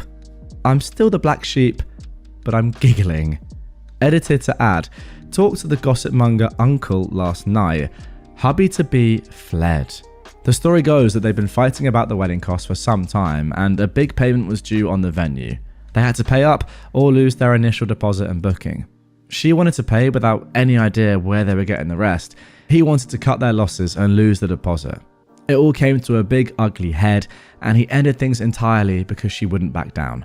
Hopefully they stay broken up. I'm told they've broken up a few times before, so no guarantee this one sticks. Well, as you guys know, that's not going to be the end of the story. There is another update coming. It's worth me mentioning as well that the original post was posted in 2019 on September the 17th. That little update was posted on October the 5th, so just a couple of weeks afterwards, they'd broken up. Now we are jumping a year ahead into the future. This post, titled She's Back, Cousin Courtney, came on June the 17th, 2020. For those who have followed the saga of Cousin Courtney and her dimwit parents, I regret to inform you, she was briefly back in my life and as absurd as ever. So it was a work day and I was waiting for a Zoom meeting with my intern. Yay, social distancing. I've never even met her in person, but my intern is still awesome. She instant messages me she's having trouble connecting and to hang on while she tries some things. The little joys of everybody working from home are truly without number. Goodness me.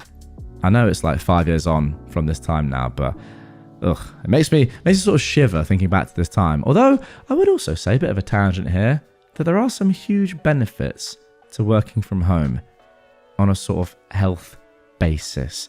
Anyway, I've lost track of what we're doing. Let's carry on. An unfamiliar account pops up in my personal room waiting room, which sadly my workplace makes really easy to find.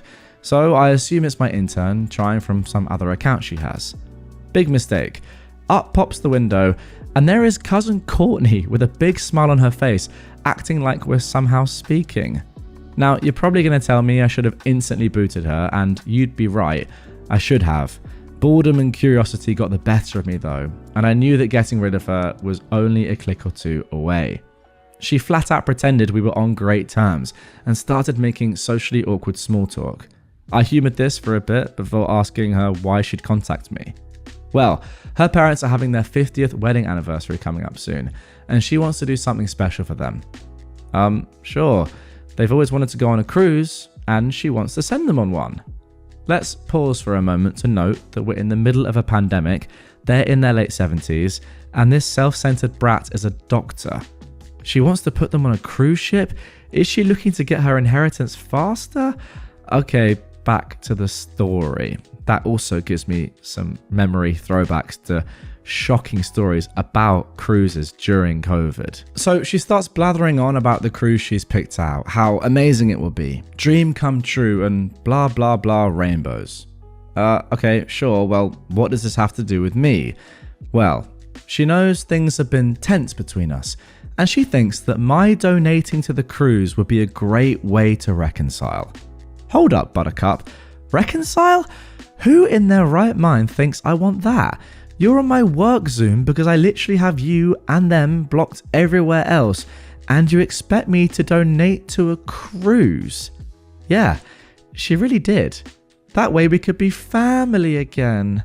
Long sales pitch of nonsense. Sure, she wanted $2,000 from me to fund this. Even worse, she mentioned others she'd been asking to donate, and includes her half-sister in the list. Her half-sister was laid off in March because she works in an industry shut down by the pandemic and has 2 kids she's desperately trying to support. Asking me is a pointless waste of time. Asking her half-sister, though, is downright cruel. I told her this flat out. She whined a lot about how I just don't understand what it means to be married. Sorry, hubby, you apparently don't count. And how important celebrating that is. Wait, so she doesn't even realise that you're married? How dumb is this woman? Around when she was working herself up into tears, my intern managed to send me a connection request. I was very firm that I wouldn't be donating. I asked her not to contact me at work ever again. I hung up on cousin Courtney and then had a lovely chat with my intern. I was admittedly a little baffled by cousin Courtney even wanting to give her parents an expensive gift. She's never been known for being generous. Since it's a pandemic and I'm bored, I decided to call my gossip monger uncle, who always knows everything, and ask what he knew about this. Other than the gossip, by the way, he's pretty great, just have to keep him on an info diet. It turns out she was soliciting the whole family for donations, and she was planning on going on the cruise with them. Worse, since she lost so much money in deposits when she cancelled her wedding, and something I didn't totally get involving an abandoned lease with a now ex since they're broken up, her gift was going to be planning everything. Everybody else donating was doing the paying for her dream cruise vacation with her parents. Suddenly, the world makes perfect sense. I'd also like to report there's no way to block people on Zoom, and my workplace basically publishes our personal room links. This seems sub-ideal. If you are in a similar situation, turn on your waiting room by default and be careful out there. I mean, to be fair, that is actually what I do. I always turn waiting room on, but really? You can't block anyone on Zoom? That is kind of weird, but not really as weird as what cousin Courtney has just requested. Anyway, there is one final update to come in this story, thankfully, because I mean, I wanted even more. I want to know what happens on this cruise, or whether the cruise even goes ahead at all. We're now jumping a few months ahead, October 2020. Last we heard from cousin Courtney, she was trying to pull together a 50th wedding anniversary cruise for her parents and her, and make me pay for a large chunk of it. I wasn't down with that. She whined a lot about family and how important it is to celebrate a marriage that lasted this long. I blew her off. Well, hold on to your hats and glasses. Aunt Ellen and Uncle Dimwit aren't legally married to each other, anyhow. Uncle Dimwit is still legally married to the woman we all thought was his ex-wife and mother of cousin Courtney's half-sister, cousin Jessica. Yep, you read that right. They are having a 50th anniversary of having held a ceremony that was not a legal wedding, and the groom, in quotes, is still to this day married to his ex-wife. What is going on with this family, man? This all came out because cousin Courtney apparently really was trying to send them, including her, on a cruise, and found a cheaper option that was some kind of special deal for couples having a big anniversary. I read this as a pandemic lack of bookings caused all sorts of random deals to be rolled out. So, she needed a copy of the marriage license. After a lot of awkwardness, they eventually had to admit they didn't have one. The story goes that Uncle Dimwit's ex didn't want to go to the trouble of paying for a divorce, and he's too much of a dimwit to think to get one in absentia, so they just ignored that he was still married. He figured the ex would want to remarry one day and be willing to do the paperwork then. Aunt Ellen was in her "we live in a commune and don't want the government in our lives" flower child days, so had no objection to the wedding not being legal. Time passed and it never got handled. Nobody in the family ever knew. They thought they went to a real wedding. Pretty much everybody is really angry about being lied to for all these years. I mean, fair enough if you're angry. I would just think it's so ridiculously funny that I'd have to laugh. Like going to imagine you go to a wedding and you find out decades later it wasn't even a real wedding and it was a fake wedding. Like, that is just so ludicrous. What was the priest doing? Just like bantering around? Or like, not necessarily the priest, but whatever they're called, the Order of, the Phoenix who leads weddings, right? What were they doing? Just acting. Class. I've got to say, phenomenal. Cousin Courtney is completely thrown out of whack by this and fairly inconsolable. For once in my life, I have some genuine sympathy for her. They've been lying to her for her whole life, and it does actually have to be totally bewildering for her. I'm apparently still the black sheep, because I should have somehow known and told Cousin Courtney. I wasn't born when they were married. How the heck was I supposed to know this? Why would I have ever checked on their marital status? My entire life I was told they were married. I saw wedding pictures. There's also a weird side of Aunt Ellen blaming me for her finding out because it never would have happened if I just donated to the more expensive cruise in the first place. It just can't be a Cousin Courtney story without a side of what the flip. Also, nobody was married. Also, nobody was born when they got married because they haven't got married. It just didn't happen. Luckily, I've successfully ducked Cousin Courtney and the rest having drama about all of this. I only know they're mad from emails I'm not replying to and chats with gossip monger uncle. This is the plan going forward. Do not engage with crazy. Am I absolutely horrible for laughing my butt off here? There we go, finally. Someone actually laughing at this, as you should. No, of course not horrible. Aunt Ellen has been so holier than thou and self-righteous at me about everything my entire life, and she's been lying about her marital status since before I was born. I mean, that is just brilliant.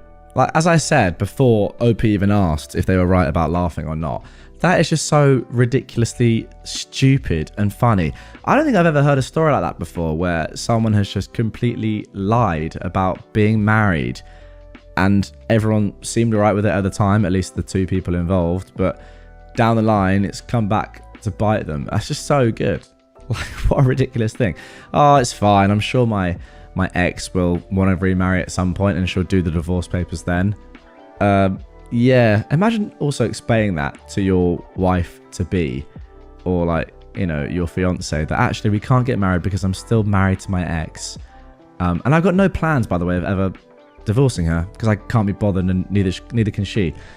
Like, it's insane, but I expect nothing less from this crazy family. My one question is, how did Cousin Courtney get through medical school? How is she a doctor? Because she sounds so dumb that she's got no common sense in her life at all. That I don't know what sort of doctor she is, but if she was, involved in my health or an operation that I was going through, I think I would just have to say, well, I'm going to die because I've got the most stupid doctor of all time working on me. I mean, maybe she's one of those people that has no real life common sense or intelligence, but then when it comes to her speciality, she's a genius. But all the doctors I've ever met are very reasonable and logical people outside of being a doctor, and they're very sensible. I think that has to go hand in hand, right? You can't be this dumb and be a good doctor. I just don't get it. How has she got through medical school? Who knows? If you've ever gone through medical school, if you're a doctor, let me know in the comments down below. Are you dumb? I want to know. I was caught using AI to write my wedding vows, and my partner walked out.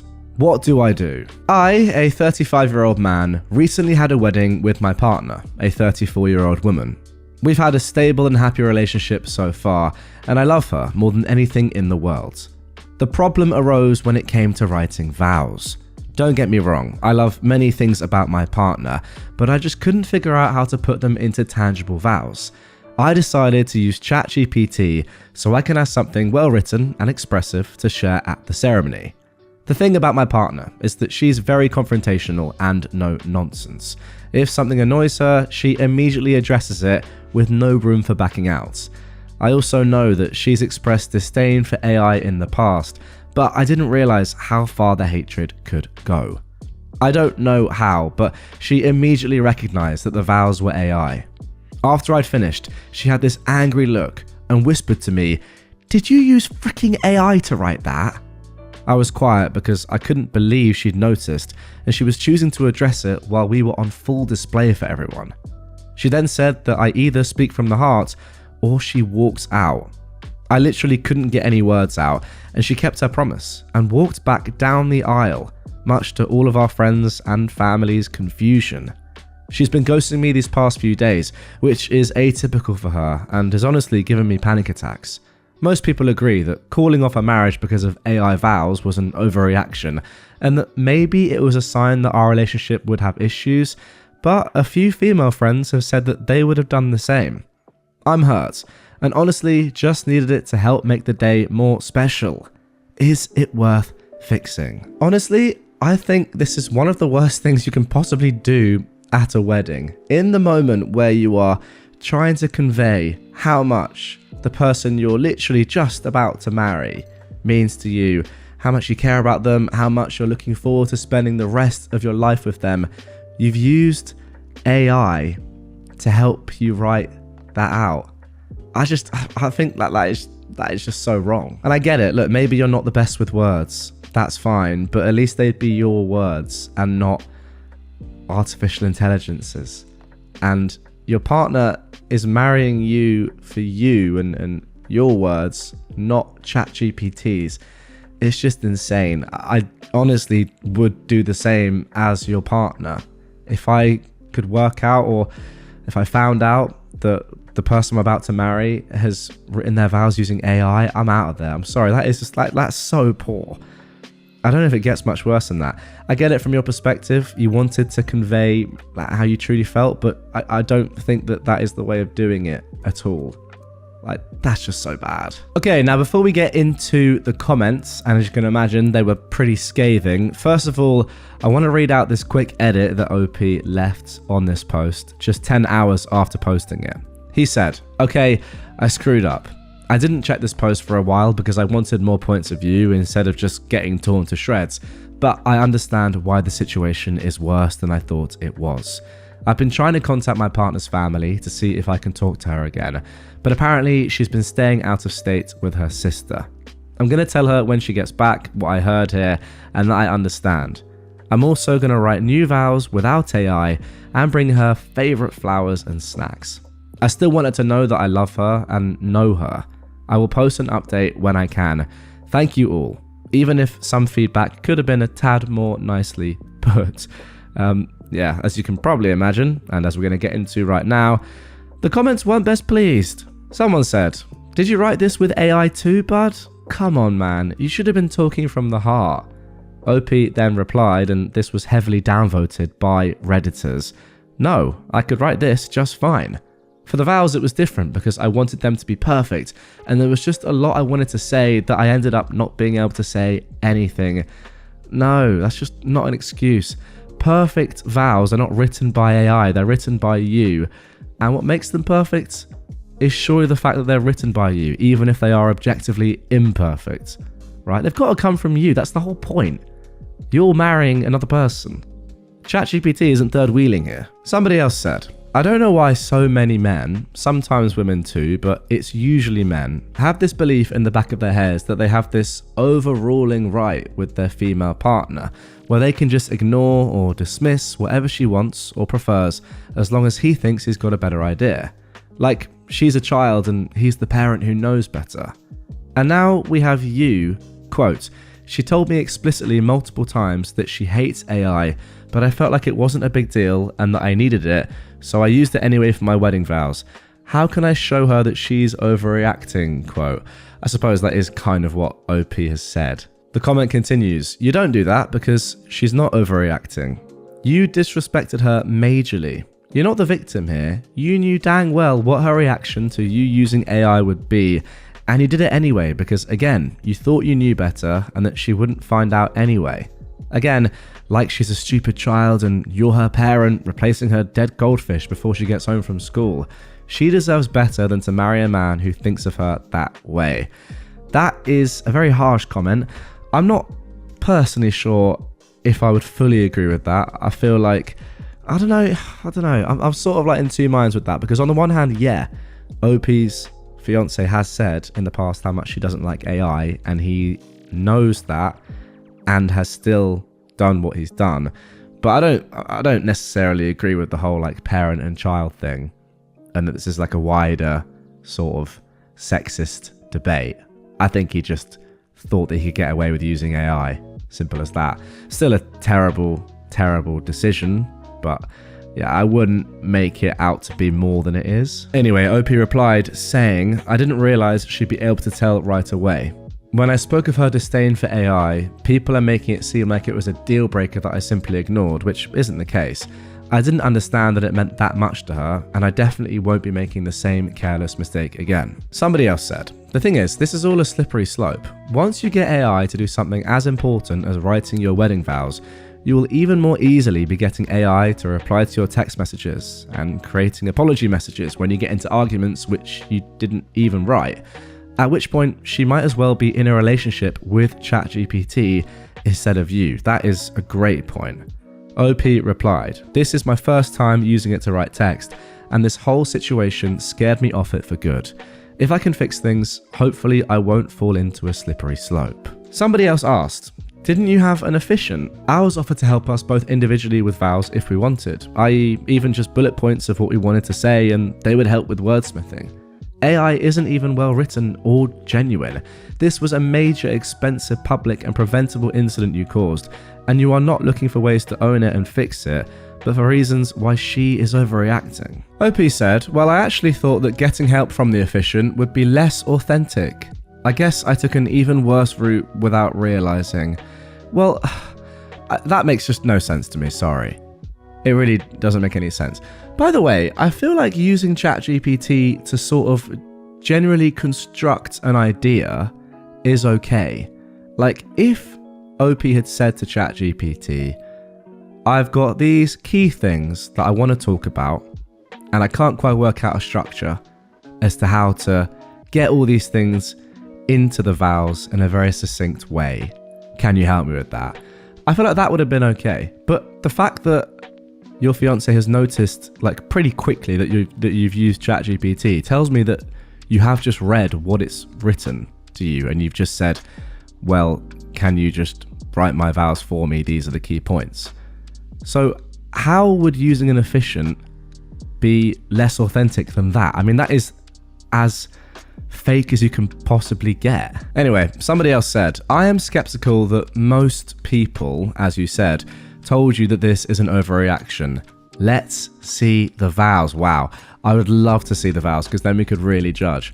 Somebody else replied to this, jokingly, saying, as if these were the vows, in vain I have struggled. It will not do. My feelings will not be repressed. You must allow me to tell you how ardently I admire and love you. In declaring myself thus, I'm fully aware that I will be going expressly against the wishes of my family, my friends, and I hardly need add my own better judgment. Sorry, I was really enjoying the effects there. Oh, somebody else gave another comment. I, user, have strong feelings for you. Object of affection, such as love, admiration, and other feelings that express how I feel about you. Also, have I mentioned that the Pro subscription is on offer right now, and ChatGPT 5 is better in most ways. Just remember to delete the last part. Anyway, all that silliness aside, Let's get into the update post. This came 2 months later. I honestly wasn't planning to do an update after all because of how humiliating this entire situation has been. I didn't want to give more of a reason for people to rip me apart, but now that my story is posted on a popular YouTube channel, and it's going to be on mine as well, there probably won't be much of an escape route for me. There's no doubt people we know will find it now, so I wanted to give the short update everyone has been itching to get. Apparently it was Smosh that reacted to this post. I did what I said previously, and I told her about the Reddit post, and how the replies gave me her perspective, and that I was sorry. She ended up getting even more angry with me about posting our business, even though our names weren't mentioned, and that she couldn't believe I needed online strangers to tell me why I was wrong. That is a great point from her. I also don't know why you needed this post to realize how wrong you were. Also, apparently my mum was texting her about paying back all the wasted wedding money, and she used that against me too, which I don't think is fair. I have no control over what my family does. Snacks and flowers didn't do much. She refuses to give me another chance, even after offering to go to couples counseling. So yeah, the wedding is never happening again. It's over. This has been the most horrendous time in my life. I've thought about giving up altogether. Meanwhile, she's posting about brunch with friends on her social media. It makes me wonder how she could move on that fast while I'm a wreck. People have accused me of not caring about her enough to write my own vows, yet the difference in our reactions to splitting up says the reverse. I hope you're all happy. Feel free to rub salt in the wound. I'm not coming back to this account. Wow. Alright, let's get straight to the comments. Somebody said, and this was pretty much the top comment, well, the difference in your reactions just says that this was the final straw for her, while you were and still are freaking clueless. So accurate. You can tell by the fact that she just doesn't really seem to care, that she hasn't, in truth, really cared for a while. Or at least she was looking for something like this. Like, this is not like a singular action that has just caused her to be done with the wedding. She's been thinking about it probably for some time, and that was the last straw. Someone else replied to this saying, he really doesn't get it, lol. He decided that it wasn't worth his time or effort to write his own vows on his wedding day, so offloaded the subpar task to an AI assistant, and is now mad that his fiancée thinks he's a moron. He can say that he wanted them to be perfect all he wants, but the reality is he couldn't be bothered to make them perfect on his own. Yet he wrote both the post and the update just fine. Someone else said, by the way OP, this line absolutely took me out. Snacks and flowers didn't do much. Did you actually think it would? You're legitimately telling us that you, at 35 years old, actually thought you could solve the fact that she publicly left you at the altar in the middle of the ceremony by bringing her snacks and flowers. Honestly, that tells me everything I need to know. I bet you didn't even bring her preferred snacks and brought your own favourites. I had more to say, but it's clear you don't have the reading comprehension required for it to matter, so why bother? I can see why you needed AI's help. Oh, brutal comment, but very fair. Someone else said, yeah, he probably asked AI what snacks and flowers women prefer most. And finally, someone said, dude, paying back all the wasted wedding money and I have no control over what my family does. Those two quotes give me all the information to say this. She dodged a bullet. Someone else said, yeah, this made me think the ex-fiancé was also dealing with a nasty in-law and a fiancé not willing to stand up for her. I literally wrote the same thing about her dodging the bullet because of this on another site where this was posted. So there we go. That is the end of this story. Ridiculous story, really, because it just came from a man who wasn't willing to write his own wedding vows. That's just insane. Who's not willing to do that? Also, I feel like even if you're a terrible writer, just writing a bullet point list of reasons why you want to marry this woman or reasons why she's so amazing, you don't have to make it like publishable, phenomenally well written, whatever. Just even writing a list of things and just reading that out, unpolished, would have been so much better, probably quite charming as well, to be fair, than getting ChatGPT to do it. It's just so dumb. Look, I'm not married, so I don't know how writing your own vows works, But I also feel like sometimes don't you sort of write your vows together? And then you can sort of get a gauge for how long they're going to be, the pacing, the content in a way as well, like the style. I don't know, it feels like it would be quite a fun thing to do. Or if you want to write them separately, whatever, just make sure that one of you is using ChatGPT, someone else is using Claude, someone else is using whatever the new AI agent is. It's just like, it's insane. Why would you not just go to your partner and say, listen, I'm struggling making these vows, I'm going to be honest. You probably know me quite well at this point because we're getting married. I don't know. Great communication from everyone involved, especially ChatGPT. Anyway, guys, that is going to do it for this one. Really hope you enjoyed this very original story, I will say. Now, I know that Smosh got there before me. However, I included an update. So I win, Smosh, if you're watching. We should collab. Imagine that. Me on the Smosh channel. I would fly out to America right now to get on it. I genuinely would. That'd be class. But yeah, I, a 22-year-old woman, woke up in the middle of the night to find my best friend, also a 22-year-old woman, sleeping with my boyfriend, who was 24, in the living room. This was originally posted on April the 24th, 2019. I don't even know where to begin. My head is such a mess right now. So, my boyfriend John and I have been dating for 3 years, and at the beginning it was the most romantic love story. I met him when I was 18 and started dating him when I was 19, and the more I dated him, the more I saw a future with him. He would always put time and effort into me, take care of me and go the extra mile to put a smile on my face. But things have changed since then, to say the least, after about 1.5 years of dating. It started with little things, like him not wanting to kiss me as much, or finding excuses to not hang out. We went from seeing each other every day to only hanging out maybe once or twice a week for 2 hours. I know he's got his own life, and I'm not trying to control him, but I wish he would make me feel a little more special, and maybe make an extra effort to see me. I should probably also mention that I suffer from depression and low self-esteem, and it's probably really hard on John when I'm in a bad state. I try not to, but sometimes I just can't help feeling so alone and in the dark. So, anyways, we were celebrating my best friend's, well, ex-best friend's now, birthday at my house last night with a bunch of friends, maybe about 20, and there was a fair bit of drinking. The reason she couldn't have a party at her house was because she shares her place with roommates, which was fine because I had no problem throwing her party at mine as long as she helped clean the house up in the morning. The night went alright, but I did notice that John and Sarah, my best friend, were getting a little too close, like him grabbing her from behind and spinning her around. But I just brushed it off because I never noticed anything before and we're all best friends. So after around midnight, everyone has left and John, Sarah and I are just chilling in the lounge, laughing about our night together. And when I was ready for bed, I set up a mattress in the lounge for Sarah and John told me he'd be in our bed soon. So I went to bed and I crashed alone. Maybe after a few hours, I woke up in the middle of the night, desperately needing to pee. Now, I don't have a bathroom connected to my room, it's down the hall. So I slowly get up and realise that John isn't in our bed. So I went to walk down the hall when I start to hear like moaning noises, and I'm like, what the F? And I peek my head down the hall to see John and Sarah having sex. I know, I should have confronted them right there and then, but I couldn't. I just sneaked back into bed and cried silently. I didn't even have a chance to pee.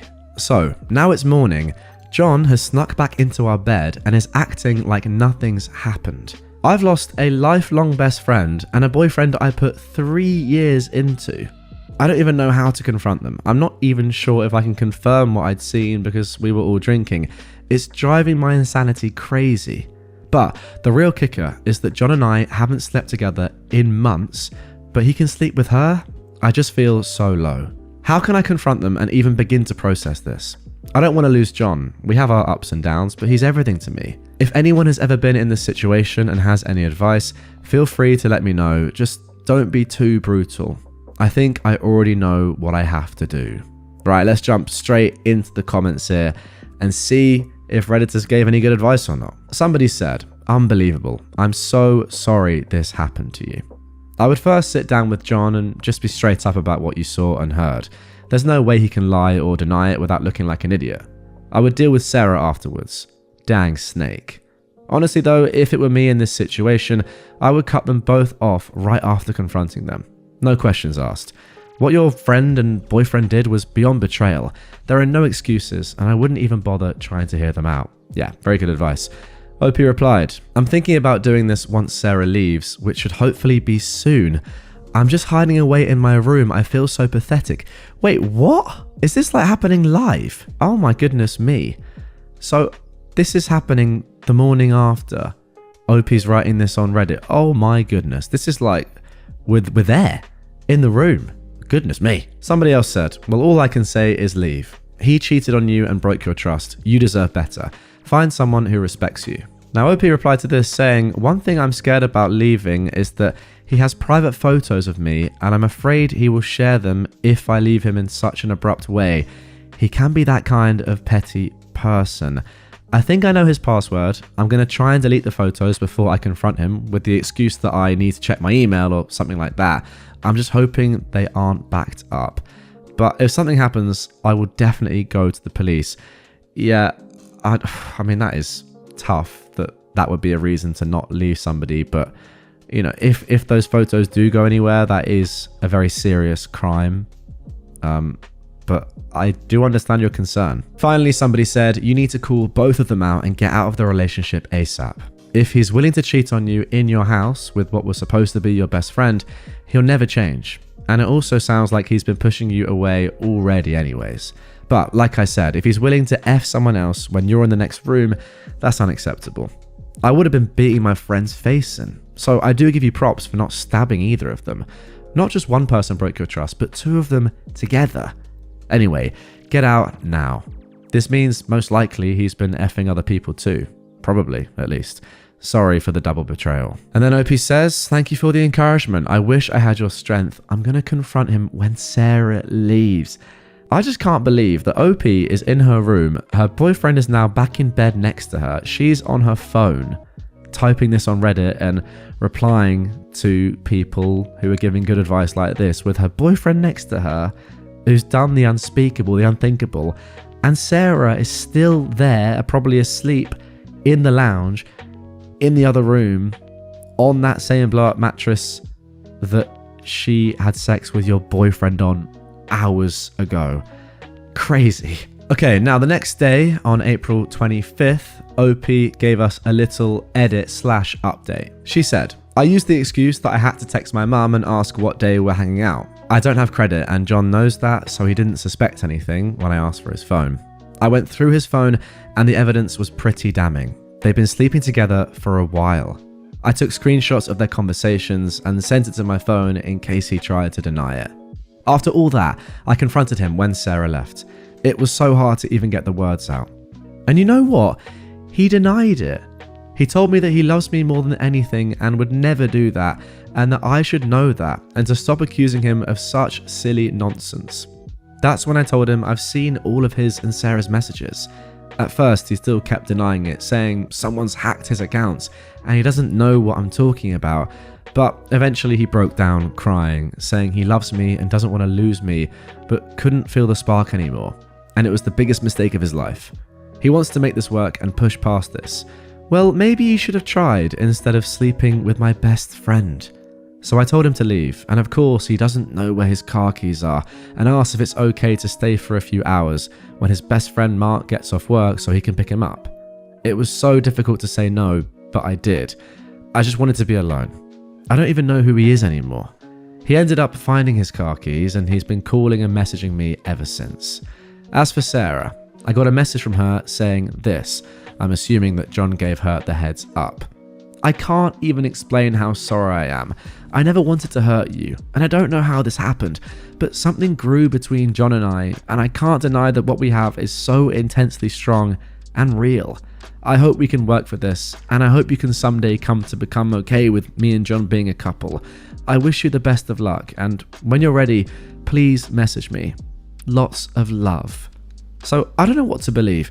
John is telling me he wants to work through this, while Sarah is saying they're a couple. I'm now going to be ending it with John, and my mum is going to come meet with me and stay for a few days to make sure I'm okay. Thank you for all the advice, Reddit. and then a sad face to end. All right, let's jump into the comments on this one. Somebody said, quoting, "I never wanted to hurt you, and I don't know how this happened, but something grew between John and I can't deny that what we have is so intensely strong and real." Yeah, so real. Oh my God, they say. Until one of them loses that spark and cheats on the other. This is how people act when they have no self-control or willpower. If you're losing the spark, you don't go and F other people. You try to work on your relationship, or you end it if you're not willing. OP said, "Yeah, exactly. He should have ended it with me months ago when he first felt something, for the snake at least. I no longer have any respect for either of them, and nor should you." Okay, now let's get into the second edit/update. OP says, "First of all, I would like to thank everyone for your words of advice and support. I really appreciate all of that in a time like this. Some of you guys suggested that I send the messages that John sent me to Sarah. Me and my mum talked about it and how I might come off as spiteful and jealous, but I thought screw it. I don't owe you guys a time of day or respect, so I sent them to her. At first, she didn't respond and ignored it, but then replied, asking to meet up and discuss this. She is now playing the victim, saying she had no idea that John still wanted to pursue me and that we've both been played. God, that is so poor. So while you are having sex with your best friend's boyfriend and you know what you're doing, you say, "Oh, he's playing us both." No, you're an idiot. Anyway, OP says, "I have no idea if Sarah messaged John or what came of those messages. I honestly want nothing to do with them anymore. My plan is to pack up all of John's stuff and leave it out the front outside, then message him, come and collect it while I'm at work. He's got 3 days to get it until I donate it to a charity." I also then blocked his number and every social media account so he can no longer contact me. I've also removed his name from any shared responsibilities or accounts we have together, and any mail of his that is sent to my address will be returned to sender because I'm not putting up with any more of his trash. As for Sarah, I have no intention of keeping that snake as a best friend, but unfortunately we travel in the same friend group, so I'll just have to avoid any future gatherings that she is participating in. Luckily, I have friends that love me and will help me move through this. Thank you again for your support. And one final edit here. He picked up his stuff, loaded it into his car, and then showed up to my door. I told him to pick it up during my work hours, but of course he didn't have the decency to give me frickin' that. I'm so angry.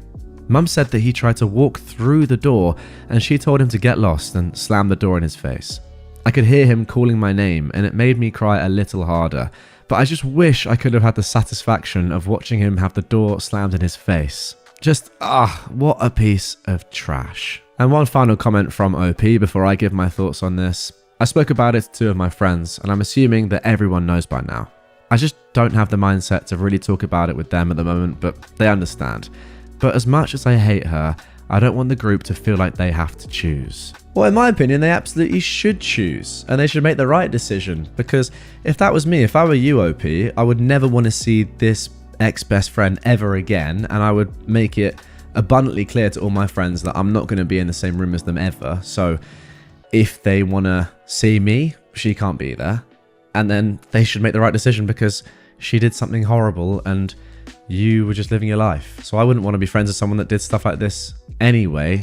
It doesn't even matter if I had to choose between one friend or the other. But yeah, I think they should choose, and you should make a decision. If you want to choose her, that's cool. I don't want to be friends with you anyway. I mean, it does just bring me back to the main point that I seem to always make when reading stories like this, which is I just don't understand why you don't break up with somebody if you don't like them or if you're tempted to cheat on someone else. Like, if you are tempted to cheat on somebody while you're still in a relationship with your girlfriend or your partner, that is actually fine. At that point, you should then say to yourself, okay, I'm having these sort of thoughts. Now I need to break up before I actually do something like that or emotionally cheat. Like, if you're thinking about other people, at that point, you should probably move on. Don't wait till you actually do it. Okay, that's probably come across as really bad. Like, thinking about cheating on somebody is not what I mean. I mean like thinking about being with somebody else or thinking about not being with your partner, or if the idea of like being with somebody else excites you, then I think at that point you probably need to have a look at yourself and think, am I willing to work on this or am I done here? Not can I get away with actually physically being with somebody else and then still having them sort of, as in my partner, sort of like be the main person, but then I'm actually having fun on the other side. Yeah, I just don't get how you get to that point. I'm probably going to get killed in the comments for saying that because I haven't worded that very well. But I think people would be lying to themselves if they said they'd never thought of being with somebody else while at the end of a relationship with your ex. It's just like, you know, you need to break up before you do that. Maybe. Kill me in the comments, I don't care. Actually, to be fair, I don't think I've ever actually thought that myself, so maybe I'm just chatting absolute wash, as I usually do. For me, actually, that didn't happen. I just knew it wasn't the right relationship for me, my last relationship. There we go. A lot of waffle, but that's why you subscribe. I mean, is that true? I do kind of remember still being in a relationship and thinking, that girl over there is very fit. And I was questioning whether I wanted to be in a relationship at the time or not. And at that moment, I thought to myself, okay, probably should end the relationship then, or at least really strongly consider it. Does that make me a bad person? Does that make me a really good guy? Just an honest guy? That's up to you. There we go. Anyway, guys, we're going to leave it there for this one. Just the one story today, but a lot of waffle at the end. And let me know in the comments down below, do you like the waffle? I feel like the more I do this, the more sort of, not vulnerable, but the more stories I tell, which I'm just not sure I should tell. I mean, even that last thing I said, there's no way I would have said that a couple of years ago. But let it fly. Let's just see what the people have to say about it, okay? And of course, those people are you. Am I the jerk for not accepting my sister's relationship with my ex, despite her having cancer as a teenager? This was posted on September 28th, 2021. I am a 25-year-old woman, and my father married my stepsister's mother, my stepsister is 23, when I was 4 and she was 3. We've lived together most of our lives and are a family. She and I were extremely close. She developed cancer when she was 14 and was sick for about 2 years. She's since made a full recovery. During that time, my parents became understandably overprotective. They also asked a lot of me. I quit my extracurriculars so I could get a job. The money went towards her medical bills, and so I could drive her to appointments. I didn't go to dances, and any fun activities I did needed to include her. I did almost all of this willingly, the exception being having to quit my high school volleyball team. I did throw a bit of a tantrum about that, but was swiftly punished. And I think having one emotional breakdown was pretty chill given the circumstances. Anyhow, I go to college and meet my ex, we'll call him Ben, when I'm a junior. We fall in love, blah blah blah. He and I move in together when we graduate, so we've been living together for about 3 years. We were serious until July, when I walked into my bedroom and saw him having sex with my sister. I broke it off, tears were shed, he moved out, etc. My sister apologized at first, but then backed off. I thought she was giving me space, but last week she called and asked if we could meet up. She told me that she and Ben were in love and were just telling me as a courtesy before they started posting photos online. Distraught, I left her in the restaurant by herself and did not pay my portion of the bill. She later Venmo'd me asking me for the money. She told my parents, who then called me to their house, telling me how disappointed in me they are for not supporting my sister's relationship with Ben. They brought up the fact that because she had cancer as a teenager, she never learned proper social etiquette and has a hard time meeting people. I don't buy this, in part because I've seen her socialize just fine, and since we spent a good chunk of the time she was sick together, that would also mean that I should have bad social skills as well, by that logic. Then they told me that if I don't accept my sister and Ben's relationship, they may have to go no contact with me. I reminded them that I'm also their daughter and they should understand my point of view, but they're adamant that this is about me being jealous of her. For the record, I'm not jealous of her. I'm not upset that Ben picked her over me. I'm sad about the end of the relationship and I do feel betrayed, but Lord knows that I don't want to be with a cheater. What I'm upset about is the fact that my sister chose Ben over me, that she slept with Ben knowing he and I were in a long-term committed relationship and continues to be with him knowing how much it hurts me. Now, no one in my immediate family is talking to me, and I'm getting messages from aunts and uncles and cousins telling me that I'm a jerk and a selfish female dog. Now, as you can imagine, guys, there were a lot of very positive comments left on the original post here, and OP added a little edit saying, "Thank you everyone so much for your comments. This has gotten more attention than I expected and I'm having trouble keeping up. So if I don't say thank you, then thank you. I've been given a lot of food for thought. To be honest, while I've had moments where I've been resentful or upset about my teenage years, I've always thought that I did the right thing for my sister and for my family. And that time wasn't all miserable. I was very close to my sister and we made things as fun as we could.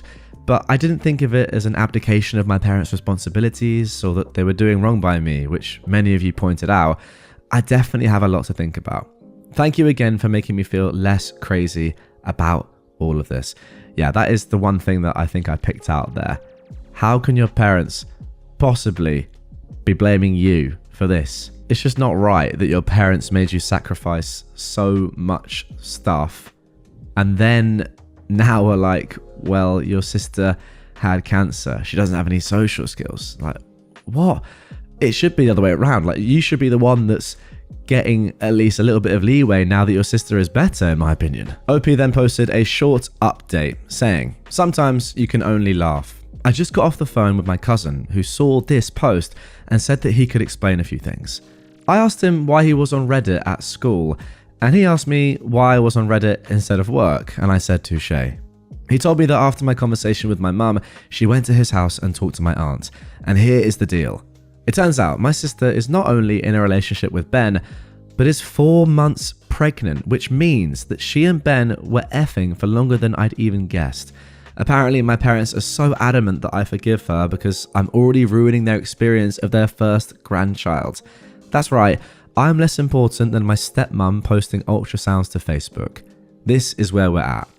Anyhow, I called out of work sick the rest of the day, and I'm gonna drink a lot of alcohol, like a lot of alcohol, and then start thinking about what the F I'm gonna do." Now, guys, you might be expecting me to say, "Oh no, don't do that. You know, drinking copious amounts of alcohol is not good for you from a health perspective." And yeah, that's right, but I'm not gonna say that. In fact, I'm gonna say the actual opposite. Go and drink as much alcohol as you possibly can without causing yourself long-term health issues, of course. Because when you get hit with news like this, sometimes that's the right thing to do. Go and get battered. And I mean that. I just do not think that that is a legitimate excuse. Oh, I had cancer when I was younger, therefore I have no social skills and I've slept and got pregnant with my sister's boyfriend and have been, you know, doing stuff behind her back for at least 4 months. Now, don't get me wrong. Like, obviously, I would never wish cancer on anyone, especially not on a child, and it's a horrible thing. I get that. But it shouldn't be used as some sort of excuse later on in life for horrific actions like this. And it also shouldn't be the reason, if it can be helped, that is, as to why another child, you know, this child's sibling, can't live a normal teenage life themselves. I mean, is it really necessary that one sibling gives up literally their entire childhood just because their sibling has cancer? I feel like something is happening there with the parents and they are not sacrificing enough themselves, or I don't know. Like, it just seems weird. Like, I get it. Obviously, if my sister had cancer, that would completely change my life and I would have to sacrifice a lot of things. But I don't think I would have to sacrifice my entire livelihood.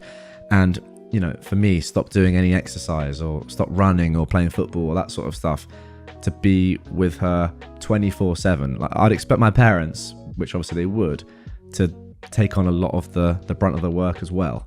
It shouldn't be down to OP to just sacrifice her entire teenage years, is what I'm trying to say. Anyway, on that, OP has given an update. Of course, there are a couple more to get into, but the first proper one, came on October the 6th, 2021. I was asked for an update, and thus here I am. 2 things to clarify before though. I didn't have a trashy childhood. The favoritism started when my sister was diagnosed.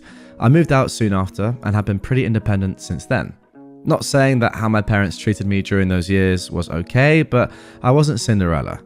Also, I did not drink myself into oblivion. I had 2 white wine spritzers, but I appreciate the concern from folks. Yeah, no concern from me. And I'm actually being serious. I'm sorry, but 2 white wine spritzers after news like that, that's just not enough in my opinion. Anyhow, the actual update. I got in touch with my sister and asked her to meet up again at a park. No bill involved. I asked her if she was pregnant, and she told me the truth. She said she wanted us to still be in each other's lives and that she wanted me to be in her babies. A Redditor, and I forget who, I'm sorry, mentioned that she may ask me to be the godmother, and that person was correct. But as many of you pointed out, if I didn't cut her off, I'd just become her bank and daycare employee. So I told her I could no longer be in her life. And I left her crying on a park bench and felt like the worst person in the world. Sorry, you felt like the worst person in the world. May I just remind you that your sister was having an affair with your boyfriend behind your back for at least 4 months and is now pregnant with your ex-boyfriend's baby and is in love with him, and you're the trashy person. I emailed my parents and told them how betrayed I felt and that I'd be cutting off contact with them. To my stepmom's credit, she apologized. She explained that she never thought my sister would live to have kids and that she let her emotion over that get the better of her. Sure, understandable. My dad said nothing, which is honestly what sucked the most about all of this. Ben tried messaging me from a burner account for the first time since the breakup, but I blocked him without reading it. I didn't go nuclear and post the story to Facebook as some suggested, but I sent an email to the extended family members who I care about. I explained the situation and how I'd be distancing myself from my family. Some have made it an us versus them situation, and as much as I appreciate the support, feeling like I'm in some valiant battle just makes me more tired. So I've not been talking to much of anyone in my family. I feel lonely and trashy, but I think I made the right decision. Anyhow, not the most exciting update in the world, but hopefully everyone knows that I'm not dead. I do really appreciate the support I've gotten. It made me smile during a really bad time. And hey, if anyone in the greater Boston area wants an extra guest at Thanksgiving, let me know. Now, quick update on that, posted a month or so later, November the 24th. Hi, some people were interested in an update. So, I'm spending Thanksgiving with a friend and her family, so I won't be alone. Thanks to everyone who offered to host me, it was so sweet. I'm still not in touch with my family, but I know that Ben and my sister are having problems. I know this because he showed up at my place and cried for 3 hours. Wow, that's so tragic, sorry. I'm going to New Mexico in April. Planning is underway. Happy Thanksgiving to those who celebrate. Now, let's jump forward to 2022, New Year's Day, and oh my goodness, how about this for a title? I think my old ex sabotaged my relationship with my new ex. Wow. To make a long story short, my breakup last summer with my ex was volcanic. He is now expecting a baby with my stepsister within the next 6 weeks or so. Since I found out about the pregnancy, he's tried to get in touch with me 6 times through email, text, burner accounts. He's tried to get mutual friends to talk to me for him and showed up to my place once. The latter was the only time I humoured him. He told me he was very sorry, he loves me, he doesn't want to be with my stepsister and wants to get back together with me. Wow. I told him, tough titties.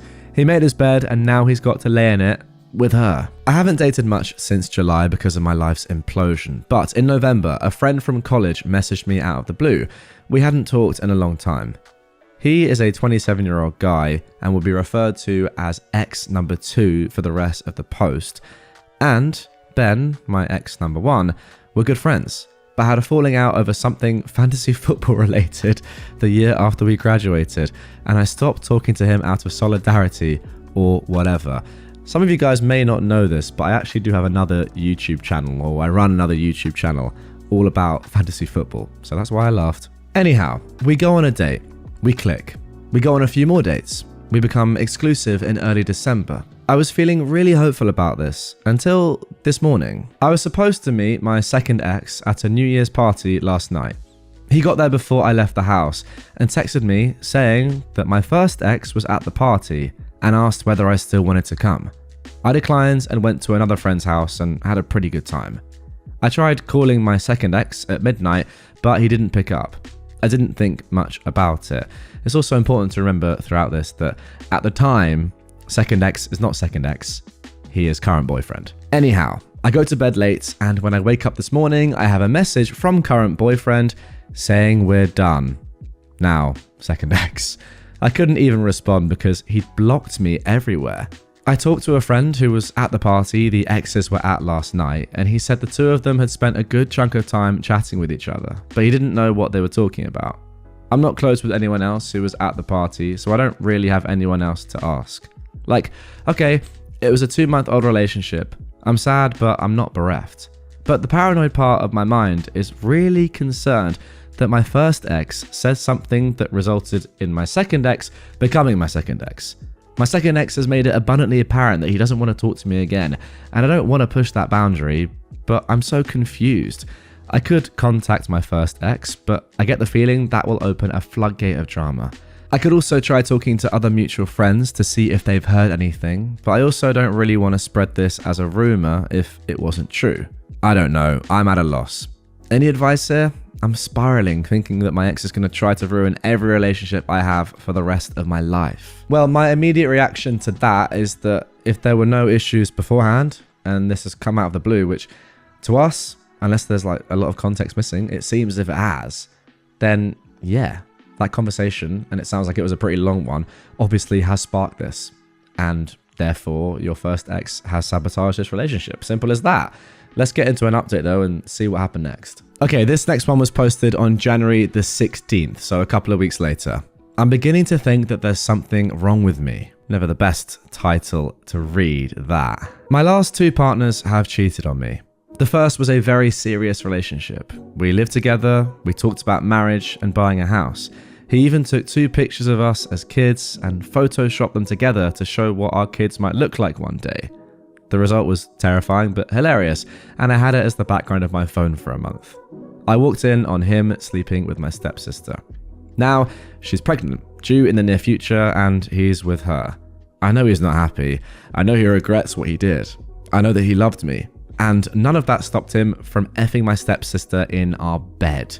I've spent so long now being upset at her and writing him off as just a bad decision that I wasted time on, but now I find myself mourning what we had. My stepsister and I grew up together and have loved each other most of our lives, so it felt like that was the betrayal. But he and I chose each other. Out of all the people on earth, we looked each other in the eyes, committed to each other, and made the promise to stay faithful. And he lied. And he lied, and he lied, and he lied. And he let me go on loving him while he lied. And then a few months ago, another guy comes into my life, and for the first time in ages, I felt hopeful. I thought to myself that maybe I could actually move on and live my life. I wasn't in love with him, but he was the kind of man I thought I could fall in love with. We were exclusive for about a month. Before we made the decision to be exclusive, I told him everything that had happened with my first ex and told him that I could never be with another cheater. I wake up on New Year's Day to that text saying we're done. When I tried getting in touch, I found out he'd blocked me everywhere. Well, it turns out that he met someone at a New Year's party and hooked up with her. Instead of telling me, he just blocked me everywhere and sent a lackey to message me a few weeks later with the real story and a half-assed apology. I want to be angry, and maybe a part of me is, but as I'm sitting here, I'm just thinking, what if it's me? What if I'm just not lovable? What if it's never going to happen for me? The thing is, I've been a pretty confident person. I went through BS as a kid, but I got through it and grew stronger. I'm pretty good looking. Although I've admittedly put on a little weight in the past couple of weeks. I've been told that I'm fun, I hold down a good job and make decent money. I also live my life according to my values. I've always put my family and partner first because that's just how I believed it should be done, and I thought that I would be prioritized in turn. I've lost most of my family because they'd rather have my stepsister's baby in their life than me. My friends have been fair weather for the most part, and I know that I'm a laughingstock in my friend group, as much as they pretend to pity me to my face. That's horrible. That's maybe the most horrible thing of all. I sort of agree with you, like, you don't choose your family, you didn't choose your stepsister, but you do choose the people that you spend a lot of your life with. Be that your partner, be that your friends, and for them to all be doing this and ridiculing you behind your back, if that is true, that is shocking. Anyway, OP continues. I feel the little spark I've always had fading. I don't chime in on conversations anymore. I've stopped putting on cute clothes when I go out. I don't plan anything, so I don't have anything to be disappointed about. Soon, I'll be the same age as my mum when she died. I never knew her, but I've always loved her, thinking of her watching over me. I don't remember the funeral, but it was one of those where there wasn't a dry eye in the house. She lit up a room, people tell me. She was a good woman. In my worst moments, I wonder what it would be like if I died right now. Would anyone cry? Would anyone care? Would anyone even come? Anyway, sorry for writing a novella, just not sure what to do anymore and who to talk to. If you read all of this, thank you. Now, don't worry guys, there is another update that came quite a lot longer on, quite a lot later, May the 30th, 2022. So just in case anyone was worried about OP's well-being and health, she's okay. But I've got to say, this is not like an overreaction at all. It's just, looking at this objectively, a very, very rational response to what's happened. And you've got to remember, this is posted on January the 16th. So very, very soon after. And obviously OP is questioning everything and is, probably pretty depressed about the whole situation. And it's very, very normal to think in the way that OP has done. But yeah, let's move on now to May and see if things have improved. Hello, folks. I thought that things on the internet died after a couple of days, so colour me surprised when I still get requests for updates on the regular. Long story short, I don't have much to update. I didn't end up going to New Mexico because I conveniently got COVID the week before I was supposed to go. The baby was had, but I've had no contact with the baby or their parents. I've done a pretty good job of insulating myself from news about them and the rest of my family. My life is pretty much the same as it was. So sorry to the folks who are hoping I have some kind of happy ending to slap onto all of this. Things are improving just because time barrels on and you can grow numb to most anything given enough time and distance. But I've had no grand revelations, I've not met the love of my life, nor had elaborate revenge on those who have wronged me. Oh, that was sort of what I was hoping for. I jest. I'm going to Europe for the first time in October though, so that is exciting. I will say this. While I appreciate the solidarity and sometimes colourful language used to describe my sister and Ben in my DMs, I wholeheartedly ask everyone reading this not to waste their energy on hating them. They're now parents to a newborn, and regardless of the things they've done in the past, I hope they can come together as a happy family and raise their child in a loving, healthy home.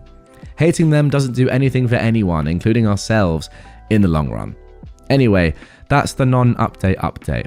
I promise that if I meet the love of my life at the top of the Eiffel Tower, or more likely stuffing my face with waffles in Bruges, I will post another update.